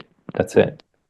Yeah, personally, I can't stand having something that I don't understand. Like even down to a smallest little toy. Even when I was a child, I would put together toys and stuff, and I would want to know, why does this work? And I would take them apart, look on the inside, and be like, oh, so that gear goes with that, and that pushes that, and the electricity goes through that motor. And then I had to understand why, and then started taking motors apart and wondering, why does that motor do that, and everything. It's a constant battle. Anytime I see anything, I have to know how and why it works. Yeah, And me too. that's actually a problem with trading. It's quite a hindrance because it's quite the opposite. There is no why it works. So you want to think, well, why did price move to that? It really has nothing to do with anything under the hood of why price moved there, because there was more buyers than sellers, or more sellers Yeah, than buyers, and it's that simple. And it's hard for me actually to even uh, maintain the understanding of that, to know that all these trend lines and squiggles that we draw, it's all bullshit. So there is no understanding why something works. So probably why I like the charts so much, because it's such a great challenge. Whereas something else, I could take it apart, dissect it, look at it, understand it, put it back together. The charts, it's a constant puzzle, and it keeps Mm. going, and it keeps my mind occupied. Yeah, it's like it's a living truth because it's basically the thing that decides, and sometimes there is no why. Like I Hmm. totally get that. I just wanted, before we run out of time, I wanted to ask you guys something because it's more related to trading. But also before I ask, actually, I just wanted to say, because I made a note that's kind of important for me, because Cam, you said before that things like psilocybin could be somehow like a shortcut. If Yeah, my interpretation of what you said was like somehow for your, like, instead of, like, for example, doing years of psychotherapy just to see something and realize something more clearly in a short amount of time. And just because it's kind of close to my heart, I just want to say, just like in trading, like, there's a lot of work behind every good trader. Like also there, like you might be right, like that is kind of like it might help. wow. It might be like a window to see it, but then there's a lot of, then it really depends on you how much work you put in, like to kind of really make the most out of it, because otherwise it can really maybe even be like not dangerous, but somehow not very helpful. And so I think that there's a merit behind this, to take a minute to say that. That is so true. I didn't think about that. Good call on that, because like you would have a shortcut, but shortcuts are often hindrances. It's actually the long way to go. Similar to in trading, you try to take a shortcut, and the market will show you just took the long way. Yeah. So very much so. Great interpretation of that. That's phenomenal. It might seem like a shortcut, but you've skipped over the base steps of building a base of knowledge, Yeah, and you but if don't you do want the to work, then skip it over can be that. really powerful. And if you learn Yeah. how to use it, it's fantastic. Oh, fucking the alpha that comes out on these chats is incredible. I love it. Absolutely love it. Because it's just this unified thing that just fits into everything that we do. And yeah, just look at the concept of what you just taught. It's proof of work, isn't it? Where's your work? Proof. Yeah. Proof of work. Proof of work. Yeah. And you get the benefit then if you do the Mm. proof of work. Absolutely. Like if you work, I think if you really put in the work, it's really something that can bring you forward and can show you things that, in my opinion, I don't want to say you can never get to this. Maybe I will make experiences in the future where I will say, no, this is something you cannot experience without. But I would even say like yeah, it's just kind of like you said, like maybe a bit you can see something and it might give you the glimpse to kind of like work on it and be like, okay, now I feel it. Not only kind of logically, rationally understand, because the process between rationally understanding something and then really emotionally integrating is a long one, and it might kind of help you in that kind of step, and that's very powerful. But only, yeah, if you do the work, like with everything. So having said that, I think just mindful of the time, I just wanted to kind of ask you something kind of that has been somehow a little bit like a ghost in the back of my mind, in my head, because I found like a project, and obviously these kind of like crypto projects are always, I want to intentionally not mention the name, because I don't really like to kind of like come off as somebody who shields anything, because it's really not affiliated to this, and it's not my interest. But what I find, but conceptually, I found interesting that I found this project that basically they claim to be, or they say they are what is called, I think, regenerative finance, like a regenerative finance project. And I came across this, I think, actually originally because I met the founders at the conference, but then it somehow triggered something where I thought, if somebody is somehow looking to invest to kind of like kind of escape the bear market, and just find something that is where you kind of escape a massive downturn.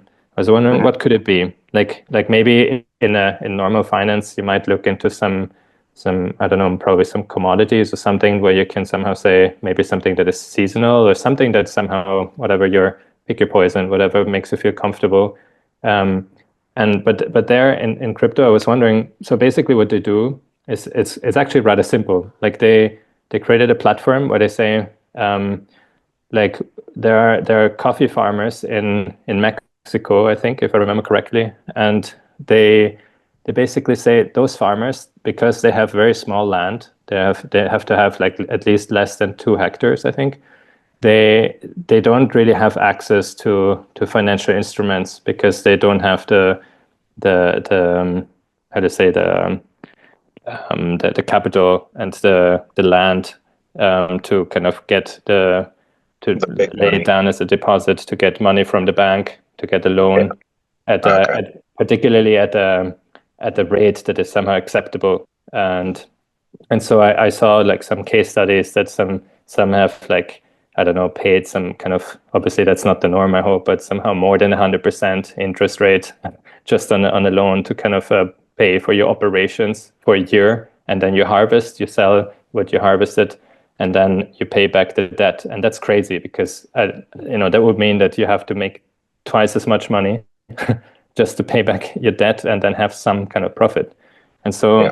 so they saw this, I think, as some type of like, it's not charity. I think they see it as a business opportunity where they say, okay, look, the reason why this is the status quo is because nobody wants to lend them money because it's too risky.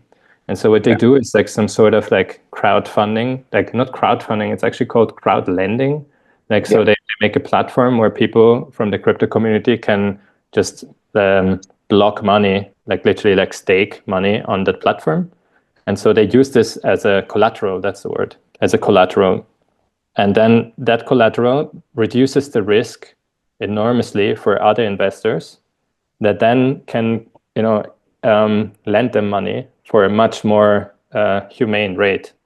Yeah. And it's still high, like from a European perspective. I think, if I remember correctly, I don't want to lie, it's like 14 or 16% or something.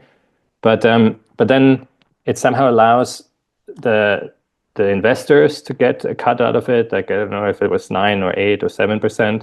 Then the people that can take loans at a much better rate and much safer rate, because obviously you can imagine. I mean, Mexico is just one of the countries where they operate, I think, but very often if there's no bank that can give them loans, then they have to somehow go and resort to some maybe more dodgy options, like Yeah. and then Loan sharks. Yeah. exactly, and which can be dangerous because if you cannot pay, then it's not necessarily the safest. It's not very healthy. And so I was Yeah. just wondering. So all of this, just the same. So that's up and running already for years, and that seems to work. I was wondering because I was looking at the price action, and I thought, like, man, that is, it's not looking good. Like from a normal classic investor perspective, like as a trader, it would be like, man, I really don't want to touch that because it looks like a stable coin. Like I can understand that somebody would think that. But then I would say, when is that an advantage? Like that you actually would invest something into into an asset that doesn't necessarily move too much, and it doesn't go down too much, it doesn't go up too much. There's some real asset behind it. Like it's not like it's a bubble, like because there's coffee behind it. Like it's a real thing. What can happen, what your risk is that there's a rainy season or something that's normal for anything that is a hard asset, like as a can be banana, can be anything that you have to plant. Yeah, that's a risk. But other than that, that will be, a hard asset behind that will be sold.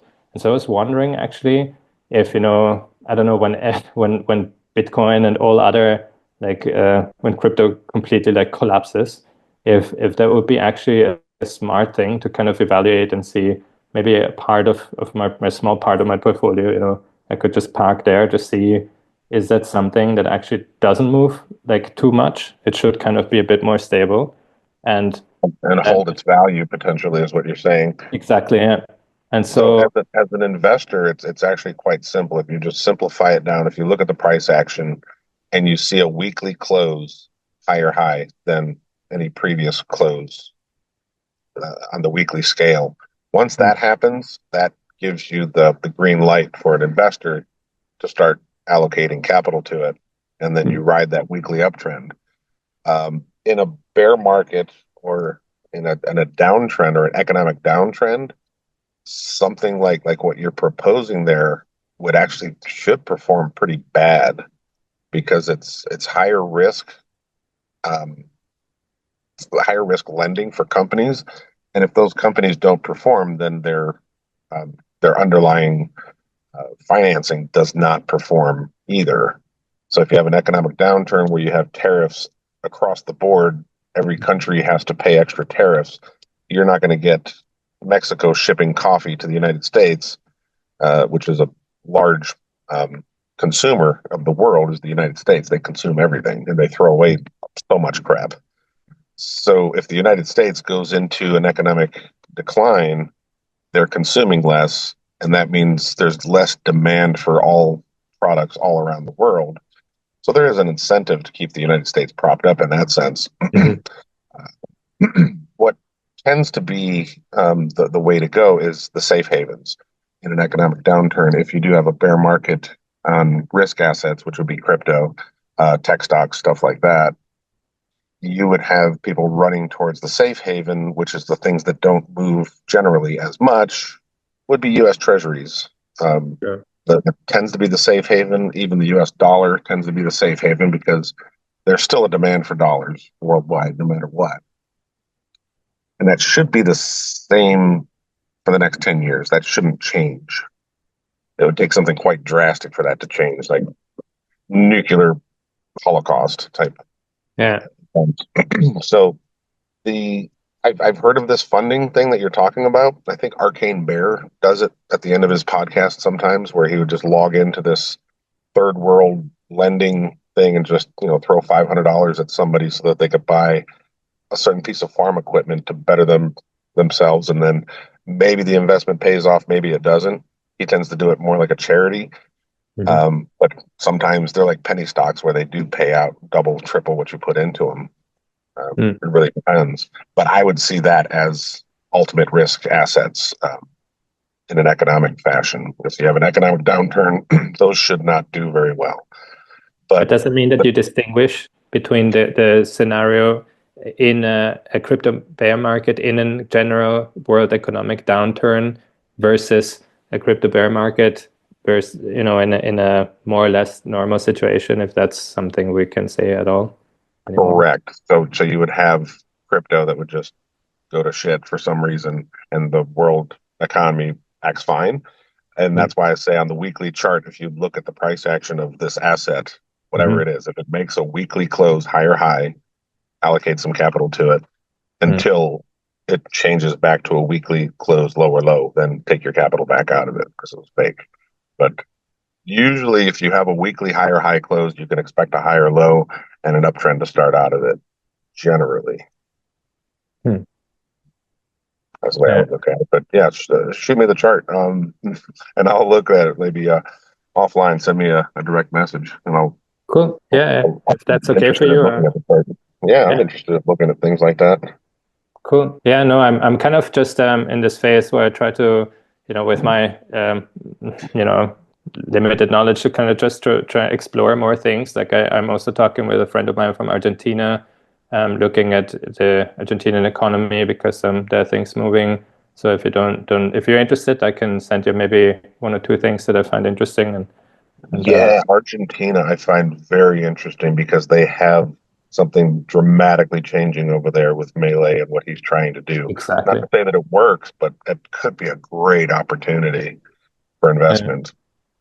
Yeah, it's. I mean, the YPF, Sociedad Anónima. That's what I've been looking at, and maybe if you have a minute to look into this, I can send it to you so that we talk about the same thing.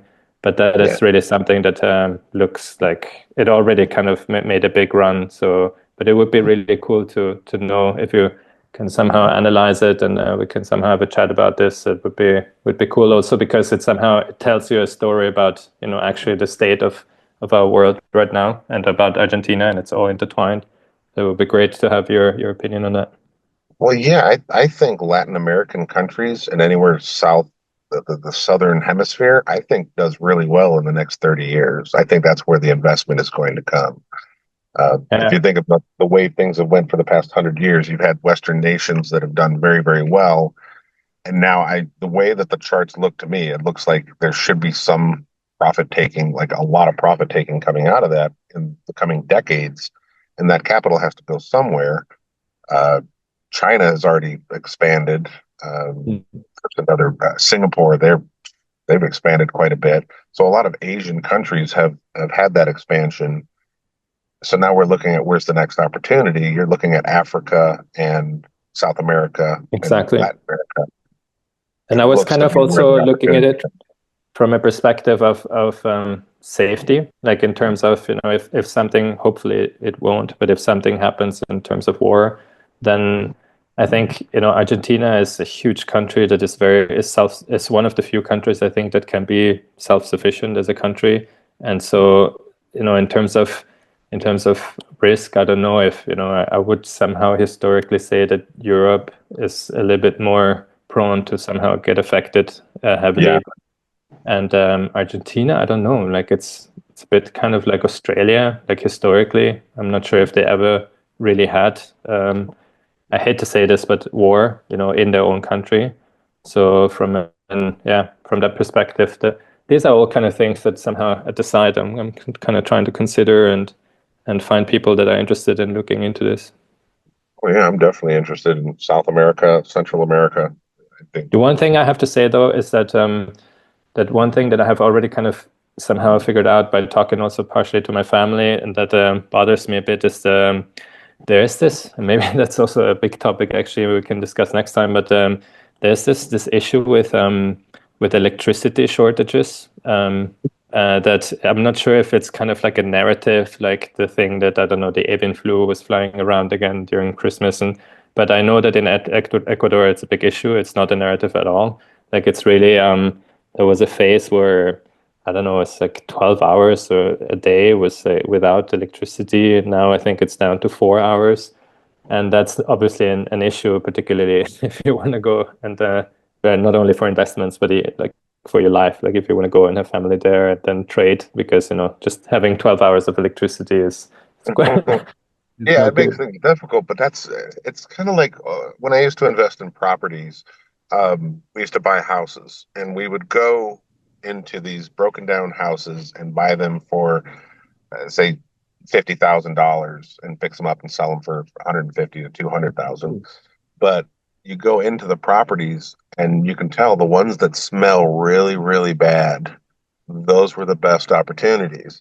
So if you're going to a country that has power outages, it's not somewhere where people necessarily want to go. But then you see the potential for growth. All they need is, a new infrastructure bill put in, and they fix their electrical grid, and then all of a sudden it's a mansion. Yeah. Yeah, I was more referring to it in practical terms, as if you Yeah. want to trade there, because if you don't have internet, like electricity, you don't have internet, and then Yeah. then your stop loss is like it's yelling, and you cannot react. That's something that I'm kind of worried about now, with the idea that they're going to have some kind of virus attack or whatever, Yeah, um, that Iran's going to do. It's like, oh crap! I hope my stop loss yeah. holds if they You do better shut have it down the grid. stop loss very tight, as you like to say. Keep the stop loss tight.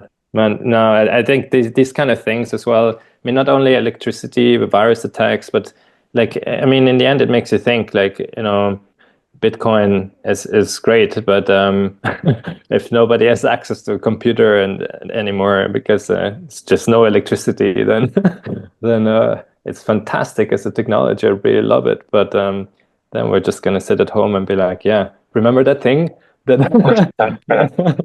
I would yeah. actually anticipate that happening. That you would have. Oh, does my mic still work? Yeah. Yep. Okay, cool. Somebody called and I had to boot them off. So if Bitcoin, if the grid goes down, the Bitcoin value would go down substantially. Mm. And then people would see there's no value here anymore. Nobody buy Bitcoin. It was a waste of time. But as soon as the grid goes back up and we're back on the internet, tick-tock, there goes another block. And Bitcoin's just as resilient as it was. And that's when you get real expansion out of that. It's a big fake out. That would destroy sentiment so bad. It would make Yeah. people think the game is over, the jig is up. Told you guys it was a waste of time, it was a waste of energy.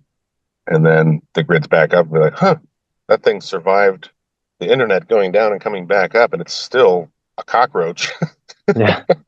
No, that would be just mind blowing. Then obviously there's always the question who like, was it really off for everyone, or is there somebody who Yeah, had and we to don't know. We don't even know. to do, yeah, and we wouldn't even know, like, then people go online and be like, oh, what was, like, how transaction activity, like, what happened, and you see, like, tuck tuck tuck tuck tuck, why, how is it possible that there was a lot of transactions while it was actually technically down? And they'd be like, oh, it's like, have you ever seen, Cam, have you looked at the transaction activity on, I think, CoinGlass or something like this, or there are many ways to look at that, just before, like, in the phase of the bear market, until, like, before BlackRock was even, was even approved, because that is really something that I find interesting. There's a lot of activity, and I was just assuming that they would just have a lot of small tiny wallets that would just kind of like already buy it before obviously they approve it, and then and therefore you might not see that kind of increase in activity that had been seen before in the other bull markets, and that particularly close to the top. But that is maybe, again, a topic for next time. I see Andy is already kind of looking at the clock. Do you know what? It's I hate this time because like I just think, oh my God, I want to really get involved with a deeper conversation here. But before, thanks guys for coming on because that saved my bacon tonight. Otherwise, I would have bored the whole. I've just been drabbing on about a load of old shit, really. But you've made that an amazing conversation. One thing I was going to ask you guys, and I did mention it at the beginning when no one was around. Going forward, I'm really excited about the podcast going forward. My new kit's arrived. I'm going to put that together, so the whole experience will start to change. But going forward, then obviously this slot is pretty much there now on the Sunday down the pub. Love it. Absolutely love the concept, and I think it's invaluable, and I can't wait for it to grow more and more and more in time. Thanks to you guys more than anything. But I was kind of thinking, like, how am I going to progress the channel? And it's really interesting. There's so many diverse conversations come out of this one slot that we have. And I was thinking over the holiday period, maybe that I will possibly try to do a similar type of thing and try and structure it that we have a Bitcoin technology podcast, and on another occasion something else, and try and get some structure behind it, because I don't get enough time in these conversations now. It gets so bloody interesting. So I did when I was chatting, I just asked, I said, like, any members that are going to watch this, anyone, subscribers, give me your thoughts and in the comments after this video, and what sort of subjects that we can, because I think there's definitely a finance edge to all of you guys. There's the alternative, the psychological, the life thing, the spiritual thing. That's another sort of conversation dedicated that I can put to certain times during a month, and try and attract and build off of that, really. So I'd really appreciate your input. But it was I was going to ask you, but I got really into we go listening like to you solo after we do a podcast on Sunday at the pub. Maybe have the follow up. Is what you're saying, like a follow up to certain aspects of topics that were brought up that maybe you could probe into a little deeper. Sure. One-on-one style. Yeah, I like that idea. Or bring it back. I don't know. Yeah. It's good to get individual thoughts and have them expand, like having One Love here just expand on his psilocybin stuff and just go on about it. And I don't have much to add to it, but it's good to just get that out so that we we have something to start with on that. And then maybe Maybe more members could come in and expand on that. Yeah, That'd be yeah, cool. definitely. Yeah, Yeah, no, definitely. I think also I have to say, just similar to Camel, that always says like, "Oh, I've written everything I know into one PDF file, and you have to read that, and then I have nothing left to give." It's a little bit similar to me as well. Like, I mean, it's not like I have, I don't know, decades of experience with the whole psilocybin or like, but psychedelics is an important topic, and I'm happy to kind of like maybe, I don't know, like take let's say a position where if you want to kind of, if there are new members that are interested in kind of contributing something, their experience or something, to then just go with the flow and feed into that. That would be great. Yeah. Yeah, reach out to Andy and set something up, and then we're gonna have Juan come on and have a group that's talking about that stuff. I'd love to hear a podcast about a lot of various experiences with regards to that. That would be awesome. Man, I actually, to be honest, now that I think about it, that's a great opportunity because I mean, we could also, I might be able to kind of just talk to some people and invite them, and maybe that's a good kind of space where they can, Yeah.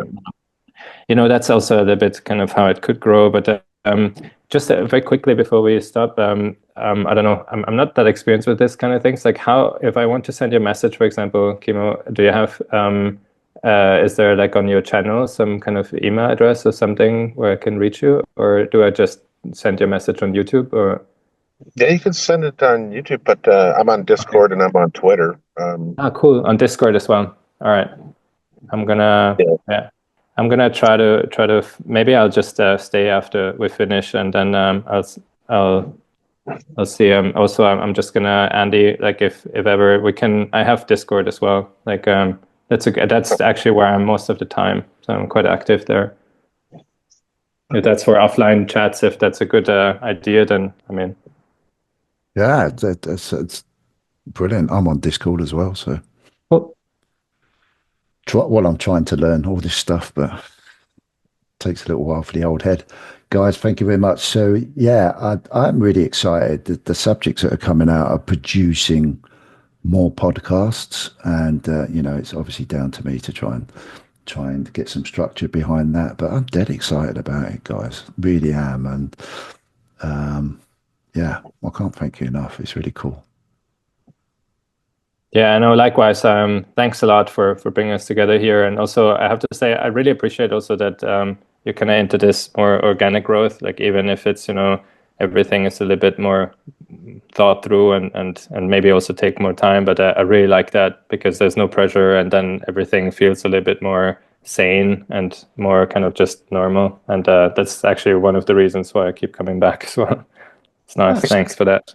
that's brilliant. That's a lovely message to give out to people that, this isn't a horrible place. It's a great place. It's a relaxing place. It's a fun place. Yeah, absolutely. You right, Kem? Yeah, I'm just finding my Discord ID.